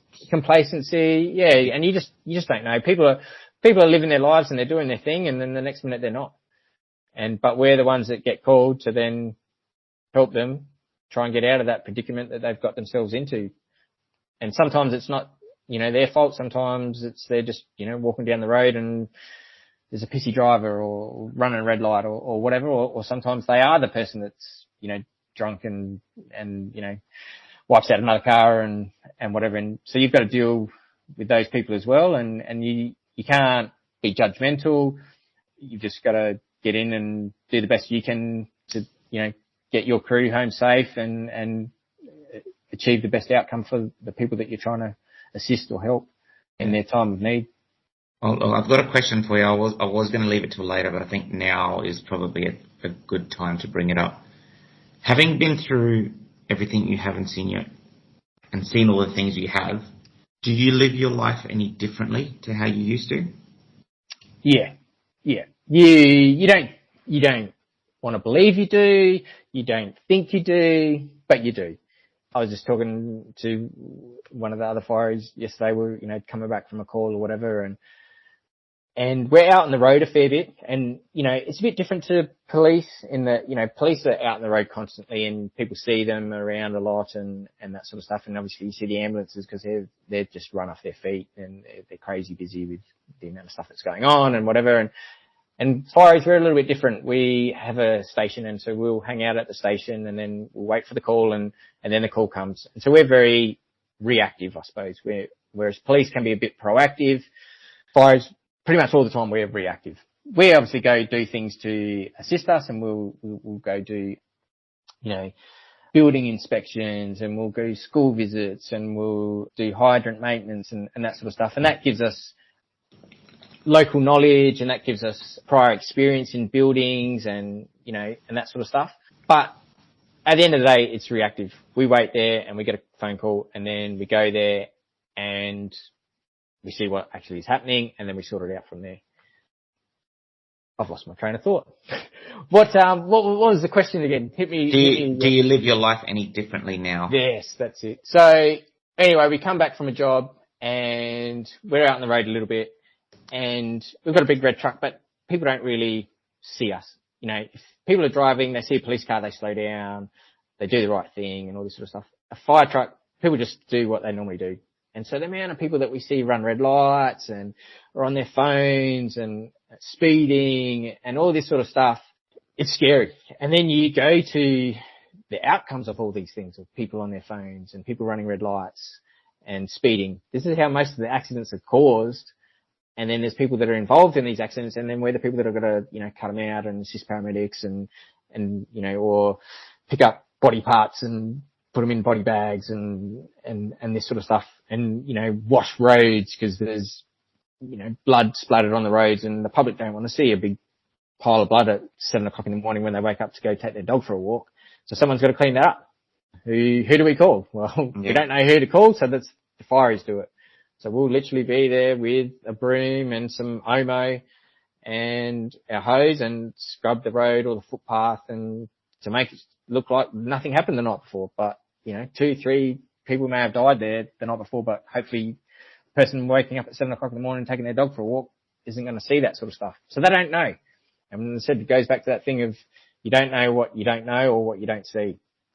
Yep. And so like I'll pull up to the lights and And you do that as when you're driving under lights and sirens, we basically have to pull up to the lights and make sure it's safe for us to cross, because we can't cause an accident while going to an incident. Yeah, we can go through red lights and stuff, but if we go through a red light and cause an accident, then, you know, that's another job that we've got to attend, and then we can't go to the job that we've actually been called to. So then another appliance is going to have to get called to that, and that's going to take time, and that's not a great outcome for anyone. So we've got to make sure it's safe to basically cross through the intersection. So we'll slow down to a speed where we can determine if it is safe to do so, or we're going to stop and basically let traffic through. But as I said, we'll sit there at the lights, and the amount of people that you'll see run through a red light. And so when I pull up in my own civilian car, I stop and I do the double take. Even though I've got the green, I'll do the double take, because I'm the same. The amount of times that, the red light or the mobile phone or that sort of stuff. Yeah. And, you know, obviously drink driving and that is just a no-no. I'll, you know, get a taxi, or, you know, the wife will drive, or I'll stay at a mate's place, or all that sort of stuff. It's just not worth it. You know, you might feel alright. Half the time you think you're alright, and that's because, you know, you're happy and you're drunk basically, and you do stupid things. Everyone's done it. You know, I was young and I did some very silly things, and, you know, drove fatigued and all that sort of stuff. And I had a close moment when I was younger and basically fell asleep at the wheel, and next minute woke up, you know, off the road and driving down, you know, alongside the road, and a big power pole in front, and managed to put the anchors on and basically stop just in time. And yeah, you do those things, and, you know, and you got to learn from your mistakes, and for sure. But, you know, there's some simple things that we can all be doing that, you know, that you just follow the rules, and that's, you know, the red lights, and that's the mobile phones and that sort of stuff, and the speed. It's so you get home safe to your family and your friends and all that sort of stuff. And not even that, but other people, you know, that's, you know, that's the worst thing. Is said, you go to these accidents and stuff, and there's the people that have run the red lights and or, you know, drunk or high or whatever it is. And you're like, well, that's not great, but they've chose to do a thing that increases their chances to, you know, have a bad outcome. But then there's those innocent people that are going through the green light, doing the 60 kilometers an hour, and then there's someone that's, you know, pissed or high or running a red light, and they're just a innocent person doing their daily thing, and then the next minute they're not around to, you know, go home to their family and all that sort of stuff. So yeah, I'll probably do those little things, and you sort of don't notice it, but then sometimes you do sit back and you do notice, and you go, yeah, other people aren't doing that. People are just going on the green, and that's what you're meant to do.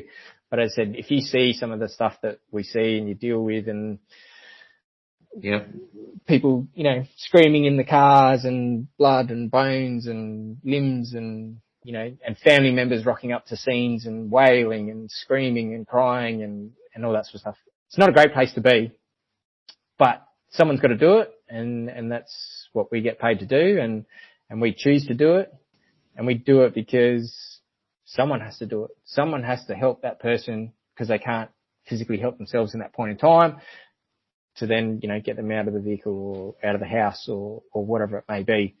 And yes, that's why you do the job. And it's definitely not just a job. It's a whole thing. It's a mindset. It's a career. It's a lifestyle.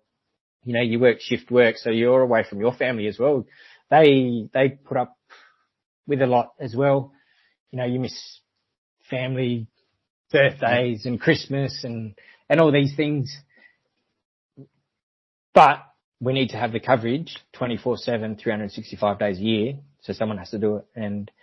But in saying that, the fire brigade, you know, we're really good at, you know, looking after each other, and you have that tight crew or group that you work with. And, you know, if you're having a bad day, you know, you might go for a coffee after a night shift and have a bit of a debrief. Or, you know, our shifts, we go away a bit. We go away camping together, or we do things with our families together. Or my kids, you know, they know all the I work at a station where there's only guys, so all the guys there, uncles to my kids, and they call them uncles. Yep. Because they see them more than their actual, bloodline uncles, because they're all over interstate. And yeah, so they become, it's a really close family. And, we go away every 2 years. We go away and do a big trip. We're actually heading up to your neck of the woods in May, up to Darwin. Oh, really? And, boys fishing trip and go see the footy, because the AFL's doing a game up there, Gold Coast or whatever. So we're coming up, and that's, that's a bit of respite, and to get away from the job and hang out together away from work, and which, I find is really good.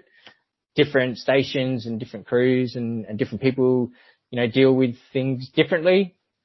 And it's about finding that system or that way that works for you or a crew to get through a lot of the stuff that you do or see, jokes and practical jokes and humor and black humor is a really big thing in the fire brigade, and not just in the fire brigade, in the emergency services, because, it's just a way to deal with a lot of the stuff that you see or you do, and just to reset, I suppose. Yeah. And it helps to diffuse a lot of the situations. Exactly. Well. Yeah. To start again, and it's not all doom and gloom, and yeah. The other thing I would say is that, like we were talking about with the police, it is a bit of a thankless, career. Absolutely. Or position. We do our job. We either pass them off to the paramedics, we pass them off to the police. We don't really deal with the end outcome or the end product. So we don't know if a lot of time if the person that we've assisted at a vehicle accident has survived or not. We sort of you don't get that closure, I suppose. And so for a lot of people, or a lot of guys and girls in the fire brigade, I think that can be hard sometimes. Sometimes you can get quite invested in a person or an incident, and that can be hard, I think, sometimes, that you don't know what the outcome is, whether it's good or bad, but it's just that unknown. So that's one thing that, with some other jobs you'll work on your project, you'll work all the way through, and at the end of the day, you'll see what you achieve or the outcome. And we do it to a certain extent, because we assist the person, we'll pass them off to the paramedics, say if it's a car accident, and at that point in time, we hand them off into the care of the paramedics, and they're alive and breathing and whatever. So at that point in time, it's a good outcome, but from that point, it could go south quite easily, but you just don't know. So that's just one of those things that you sort of got to be mindful of, I suppose. So let's move on. You became involved with the urban search and rescue in about 2011. You've done a lot of deployments through Western Australia, and overseas as well. Can you talk to me a little bit about what the USAR is? So urban search and rescue, basically every state will have a contingent or a task force of urban search and rescue. So how it all started originally was basically through earthquakes. And so if a building was to collapse, who is going to go in and assist people that are trapped in, fallen rubble and in the aftermath of earthquakes or bombs or terror threats or whatever it may be.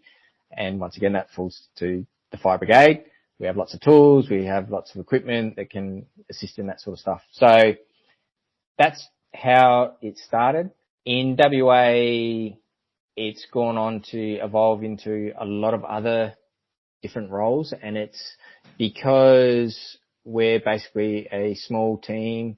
So there would probably be 60 to 70 career fireys that go and apply to become an urban search and rescue technician. And basically it's like going through the whole recruit assessments again. So you'll basically apply for it. You'll have to put your CV in. You'll have to go through physical testing. You'll have to go through practical testing. You'll have to go through aptitude testing. You'll have to go through an interview process, and then you'll go into a pool and you'll wait and see if a position becomes available. And then if you're deemed, the most appropriate, you'll get offered a position to be part of the WA USAR task force. And so from there, we will basically, a lot of times the jobs that we'll go to, the fire is already there. So say if it's a large scale bushfire and a whole town's been wiped out, like what happened in Yarloop in, 2015 maybe? I'm not great with my dates. And so basically it was a town south of Perth, and 2016 January it was actually. There's 121 houses were lost. A lot of them were in this one town. And so the fireys, they're already there. They're putting out the bushfire. They're putting out the house fires. So they've already got a role and a job. So the USAR task force will basically come in on our days off and get called in. So we're on a short notice to move, get called in, grab our equipment, vehicles, special equipment, and get deployed. And yeah, it may not be an earthquake, but there's a lot of destruction of buildings, of roads, of infrastructure.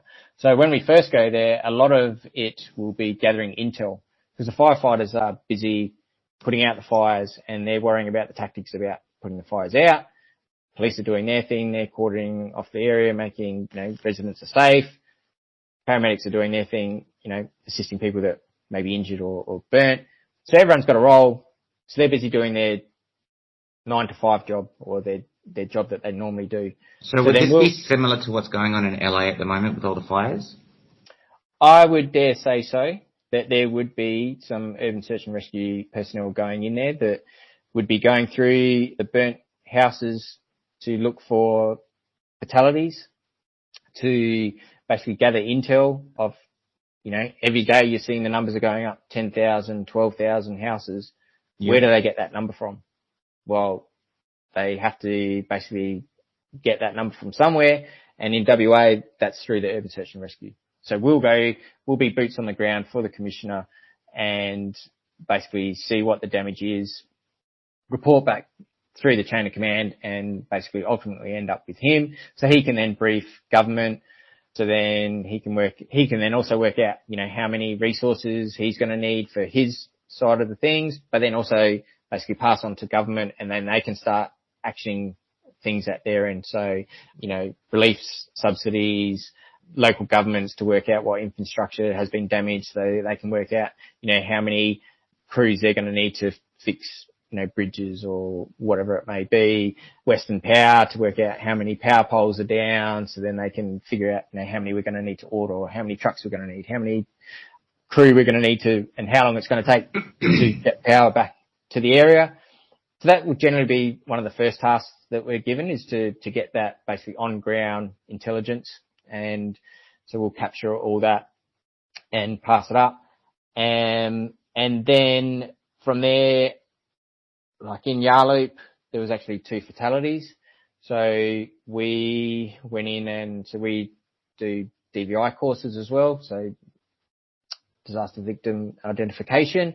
And we basically had to go through the properties and look for the people that were thought to be missing or deceased, but no one knows. People could be away, they could be overseas, they could be camping, you just don't know. But so we would go in there and basically try and find and then preserve the area, because a lot of the time there's still some active fire, or there's some other hazards that we can mitigate or we're used to working in, and then we would basically find it. Once we would find it, we would pass it on up, and then you would have the police would come in, and then they would take control of the scene and start doing their victim identification protocols.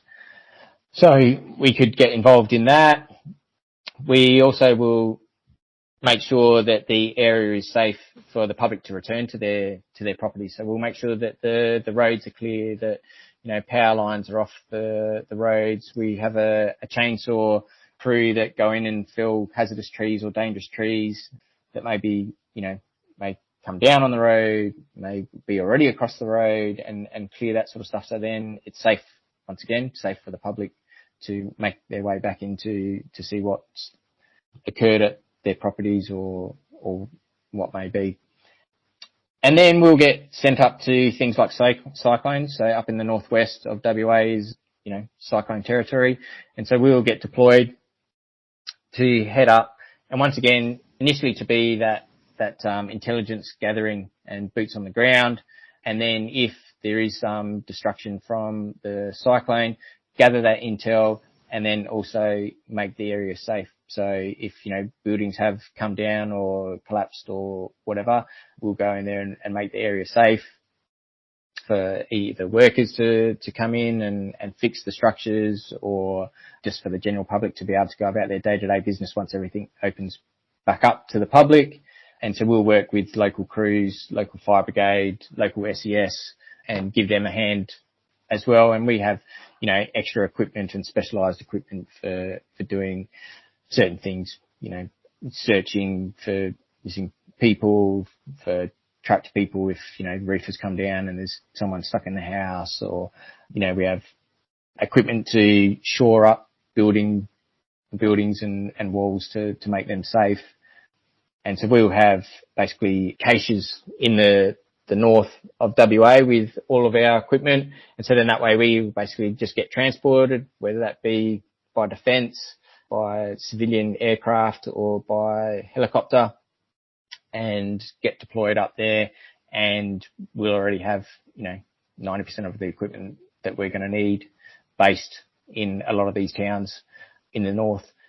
So it makes it easier for us to hit the ground running and get to work. And then once the cyclone, we'll bunk down in the town. A lot of times we'll set up a communication as well. So if, power is lost, communications is lost, we'll have the ability to communicate back to Perth and higher ups, so they know what is happening on the ground, and then they can start making decisions for, if there's going to need more resources or equipment or whatever to be sent up in the aftermath of those cyclones or floods. So, I was sent up to the Fitzroy crossing floods a couple of years ago.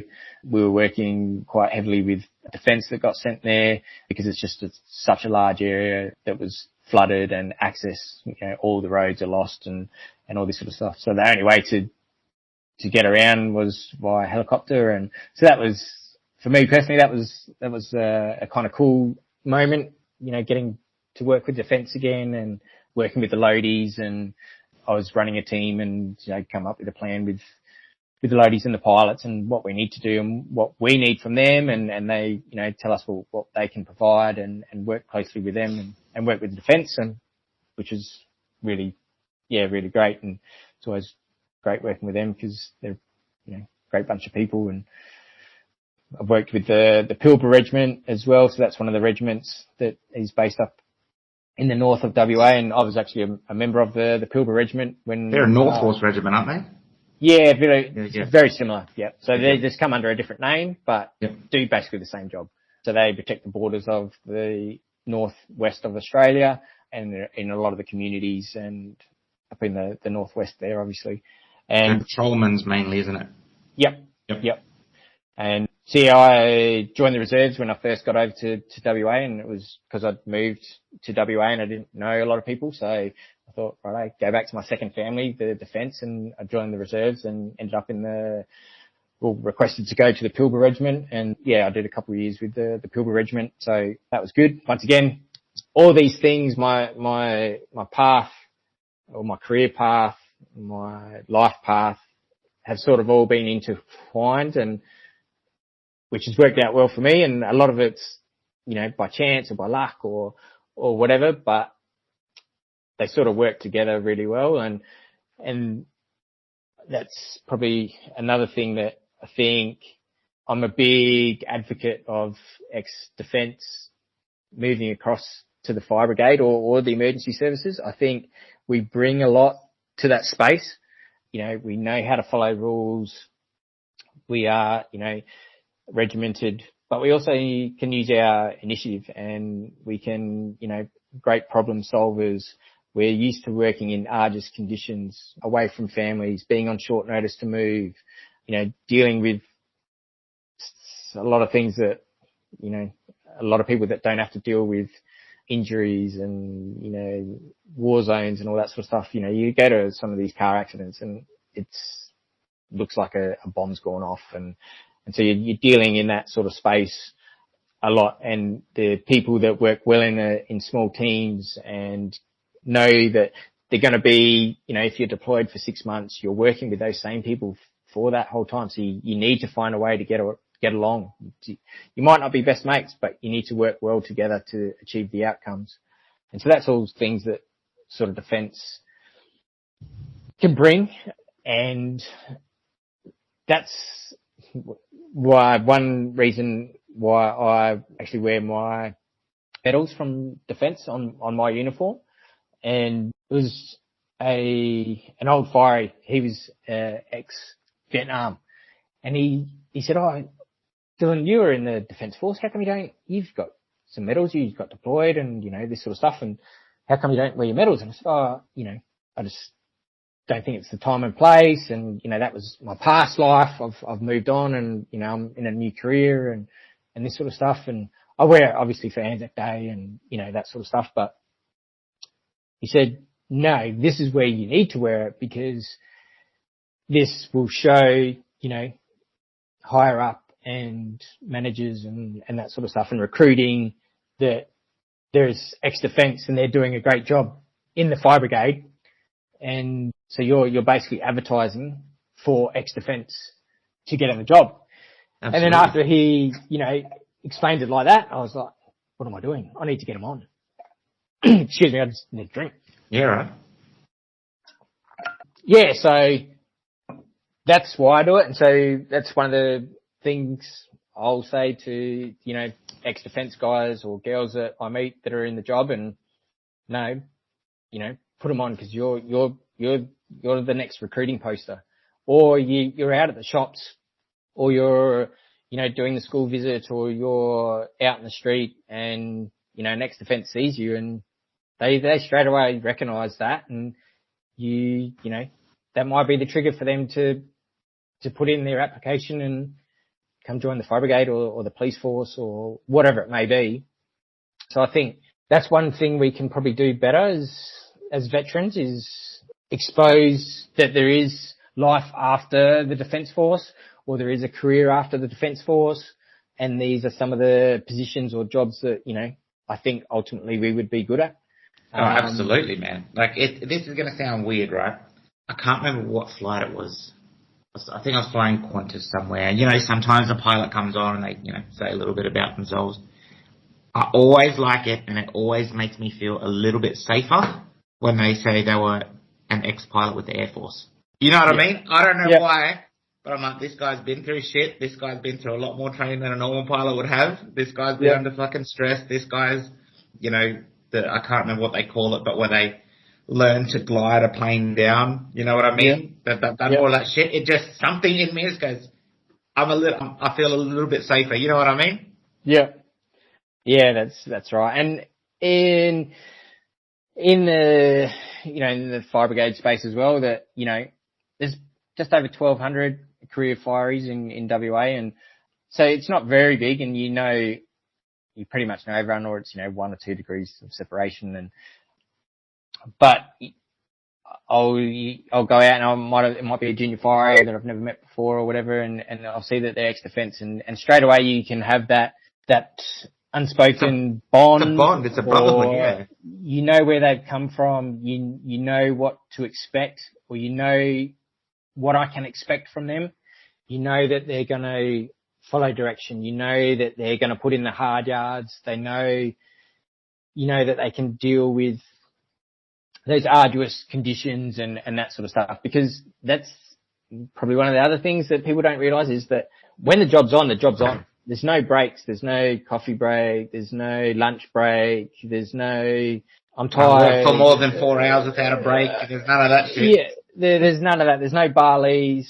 It's, you could be on a fire ground for, 18, 19, 24 hours. If you're at one of these big bushfires, someone has to do the job, and that's what you're paid to do, and that's what we do. But that's what's going to happen. And as I said, you might not get lunch, you might not get dinner, because there's just no time there, and we try and manage our fatigue, and, you need to be eating and all that sort of stuff to, keep the fuel tank full and whatever. But sometimes you just can't. You're too invested, or you're too far into the job or the campaign or the incident or whatever it may be. That's it. You're in. You've got to see it through. You've got to finish it. And then after that, no dramas. You'll get sent back, to the respite and, to the aircon to cool off, or, to go get up a drink or some lunch or whatever it may be. And, we have great facilities and logistics and processes and stuff, but when you're in the heat of battle or in the incident, that's the priority, and it's got to get done. And it's, you can't leave until it's done. So, and you just don't know how long that's going to be. You could go to a car accident and you might be there for 3, 4, 5 hours, or you might go there and it'll be finished in 5 minutes. Yep. Or you go to a bushfire, and as I said, we could go there, and it might have been towards the end of our shift. It might be our shifts are 8 in the morning till 6 at night, and you might get the call at 10 to 6, and then that's it. You ain't going home. You'll be there the whole night fighting the bushfire, and if they can get relief crews to you and that, then they'll do that. But sometimes they just need the additional resources, and so there will not be a relief crew, and you'll just stick it out and get the job done, and get relieved when things start to die down, or the incident's under control, or we've had time to get more resources or more personnel. Then sure, then they rotate you out. But that's one thing you probably need to be ready for, and as I said, that's why it's not just a job. It's a lifestyle. It's a career. It's all of that, because it's not 9 to 5. It's not at 5 o'clock. You will be in your car. You will be driving home. That's just not how it works. And so your family and that needs to be ready for that. Not just your family. Like, I'm lucky. My partner, we've been together since I've been in the fire brigade. So that's all she knows. She knows that's what I do. And that's the job, and that's what happens. So I'm lucky in that sense. And she is, great and supportive, and, juggles the kids around, juggles her work and all that sort of stuff. But that's one thing, people, if they're looking to join and whatever, it's just another thing you got to think of that you might not think about. And I've been lucky. I've been involved with recruiting for a fair while, probably 14, 15 years, and in lots of different areas in recruiting. And, I've actually got some practical testing coming up next week or the week after. So I'll be out at the academy and running through candidates through their practical assessments to get into the fire brigade. But I've done everything from, CVs to initial applications to aptitude testing to, done pretty much most of it. But probably one of the most rewarding for me, and one that I felt I had an impact, was basically this. It was a podcast, but not a podcast.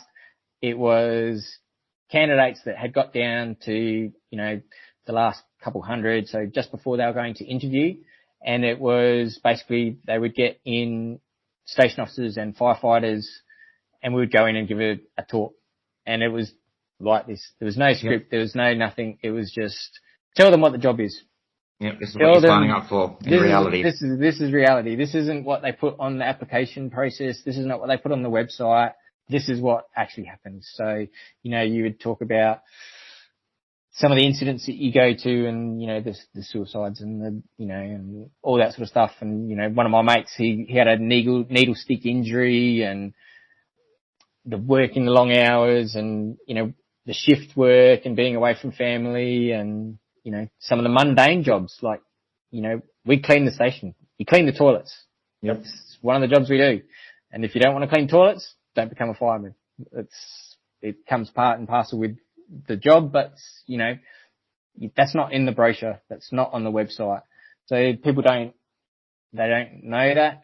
And so we would go in there and basically just give them, the real deal, the real scenario, and then just let them ask questions, and you'd see some people go, you'd see it and it would click. They'd be like, yeah, right. This is not what I thought it was. And this is not, and they would come up afterwards and just go, look, how do I pull my application? Yep. How do I withdraw? Because it's just not what I want to do. And they're like, sorry, and, all this sort of stuff. And you'd be like, look, I'm not trying to scare you off or anything. And, don't be sorry, but it's better that you find out now than, absolutely putting your life on hold. Cause, you go to the academy and it's pretty full on, and it's 15 weeks now. It was 23. They've moved to a different training program. So it's 15 weeks, but still it's 15 weeks of, not much else. You're 100% you're putting into the academy, the study, the physical training, sleeping right, eating right, all that sort of stuff to try and get the best outcome and pass. And then that way you get to become a firefighter. If you don't pass, that's it. You go back to your old job, or, a lot of people have quit their jobs or whatever. So you might not be able to go back to your job. So you've got to be in it 100%, because if you're not, it's probably not going to end too well for you. You're either not going to pass the training, or you're going to get into the job and it's not going to be what you think it is. And then, you're either going to be unhappy, and if you're unhappy in this job, it is definitely not a place where you want to be turning up to work, not in the right headspace, or not happy to be there or willing to be there. It's not a place where you can just rock up and, wait the 10 hours out and come tomorrow and do it again, because it's just not going to work.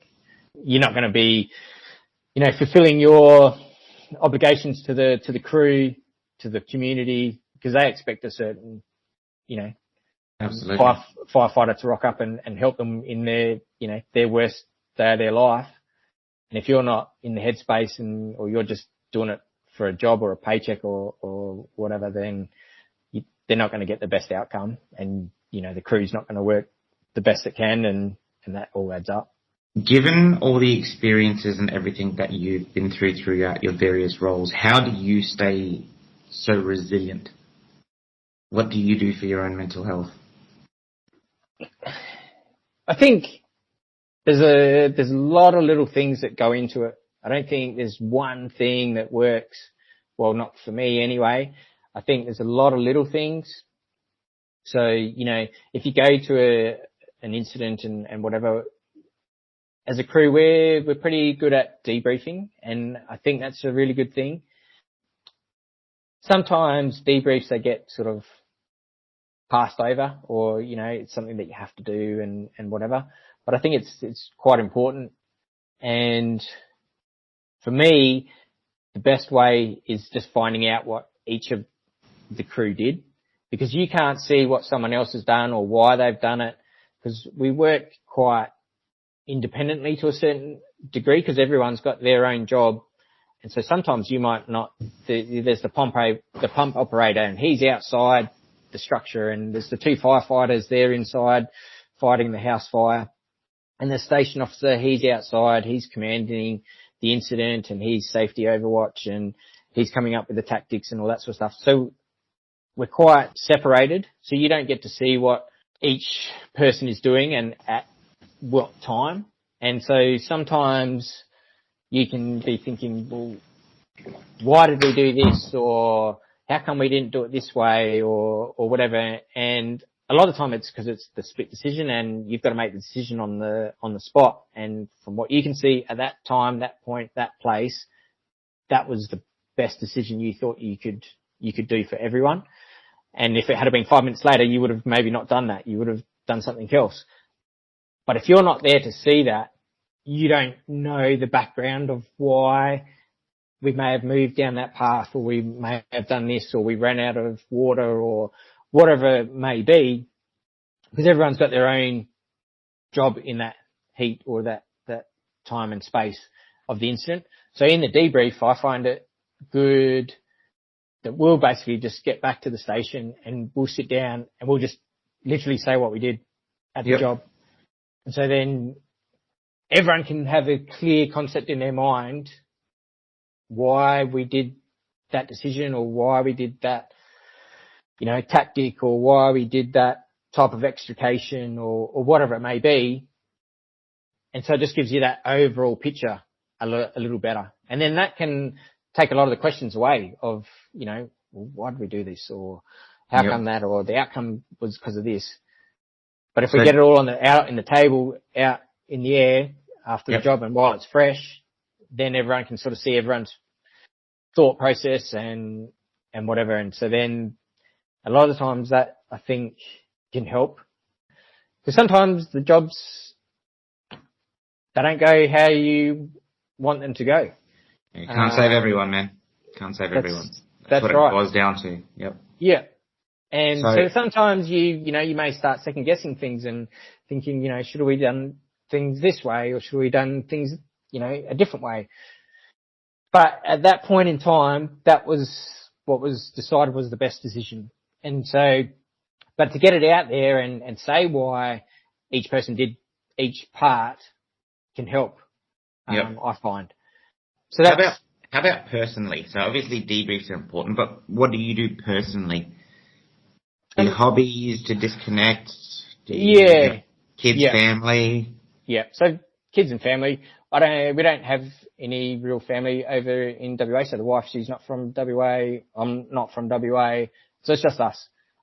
So, if the wife hasn't got the kids, or school doesn't have the kids, then I've got the kids. So they're a big part for me, and which is awesome. But sometimes you just need that time to yourself as well. So the first one is I work a bit further distance from my station. So I'm probably 45 minutes from where I work. And that's by choice. And I could work at a station that's 5 minutes from my house. But I choose to work where I do because I enjoy obviously the crew, and that's a big thing. If you're enjoying the crew and the station and the types of jobs and the appliances and the training and that's already got you in a good headspace. So that's half the battle.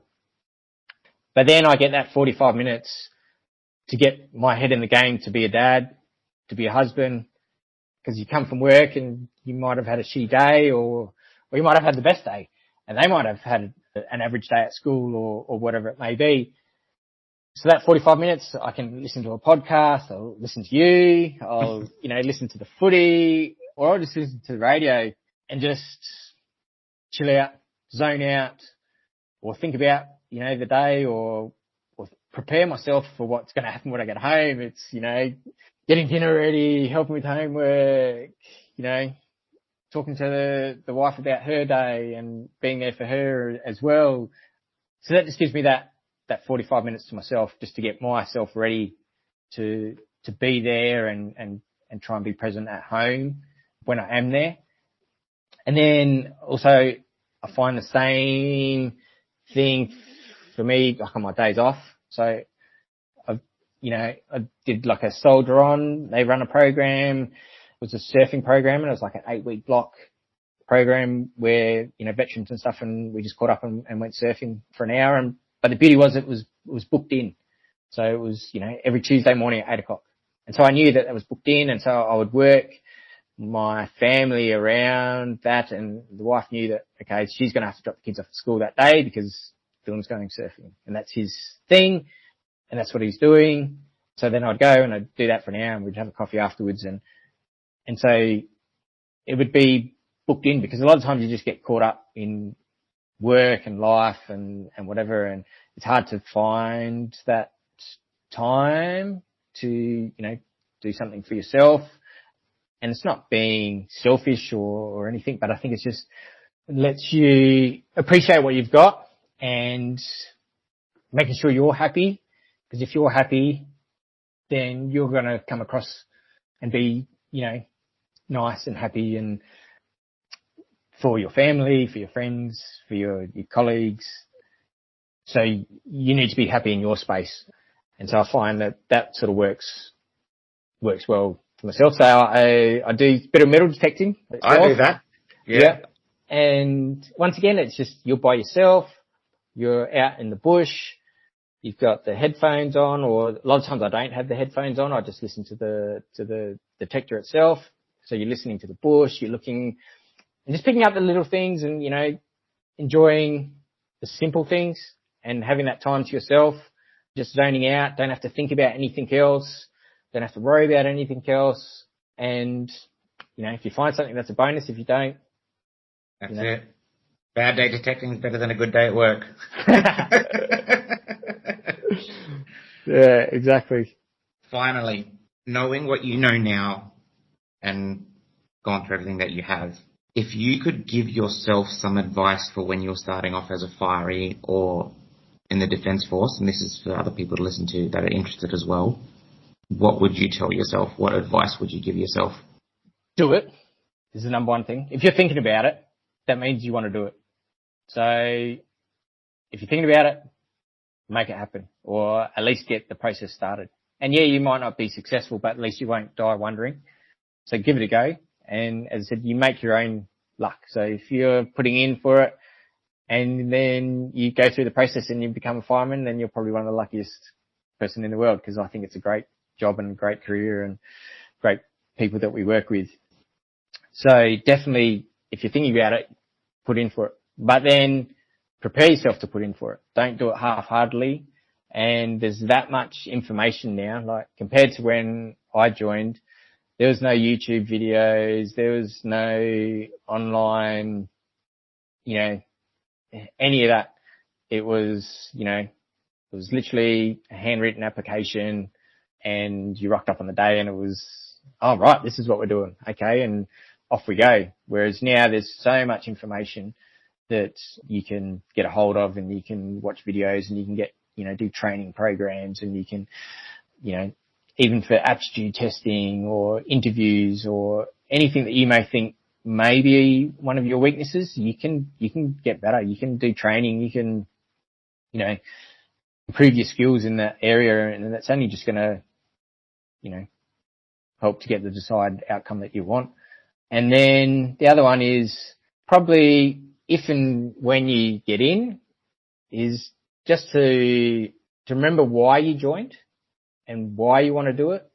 Because there will be days where you're like, nah, this is crap, or nah, this is not what I want to do, or, you're having a bad day. And so if you can just remember why you wanted to do it, and those moments will pass, and, you're doing it for a reason, and 99% of the time you love it, or you enjoy it, or you get the satisfaction out of it. But just remember that there will be the days where you're not going to enjoy it. You're not going to like it. And that's normal. That's okay. So just remember the 99 other percent, and then, rock up the next day and start again, start afresh. And every day's a new opportunity. Exactly. Dylan, man, thank you. I really, really, really appreciate you coming on.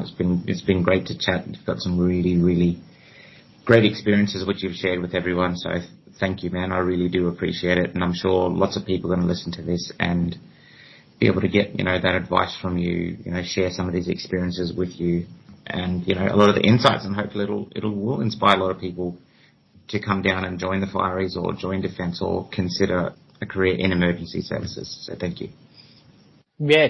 Thank you for the opportunity. And as I said, great podcast. And as I said, if it helps one person join the fire brigade, or, helps one veteran join the fire brigade or the emergency services or whatever it may be, then that's awesome. Legend, man. Thank you very much. And I'm sure we'll speak soon, and we'll definitely have to catch Ben down for a beer when you're here. For sure. Cheers, mate. Thank you for tuning into the Priority Zero podcast. We greatly appreciate your dedicated listenership. If you are interested in being featured as a guest on our show, we welcome you to reach out to us through our official channels on Facebook or Instagram. Alternatively, you can contact us via email at contact@priorityzero.com.au. We value your support in helping us spread these compelling stories to a wider audience. Kindly consider liking and sharing these episodes, as it plays a crucial role in our mission to reach as many people as possible.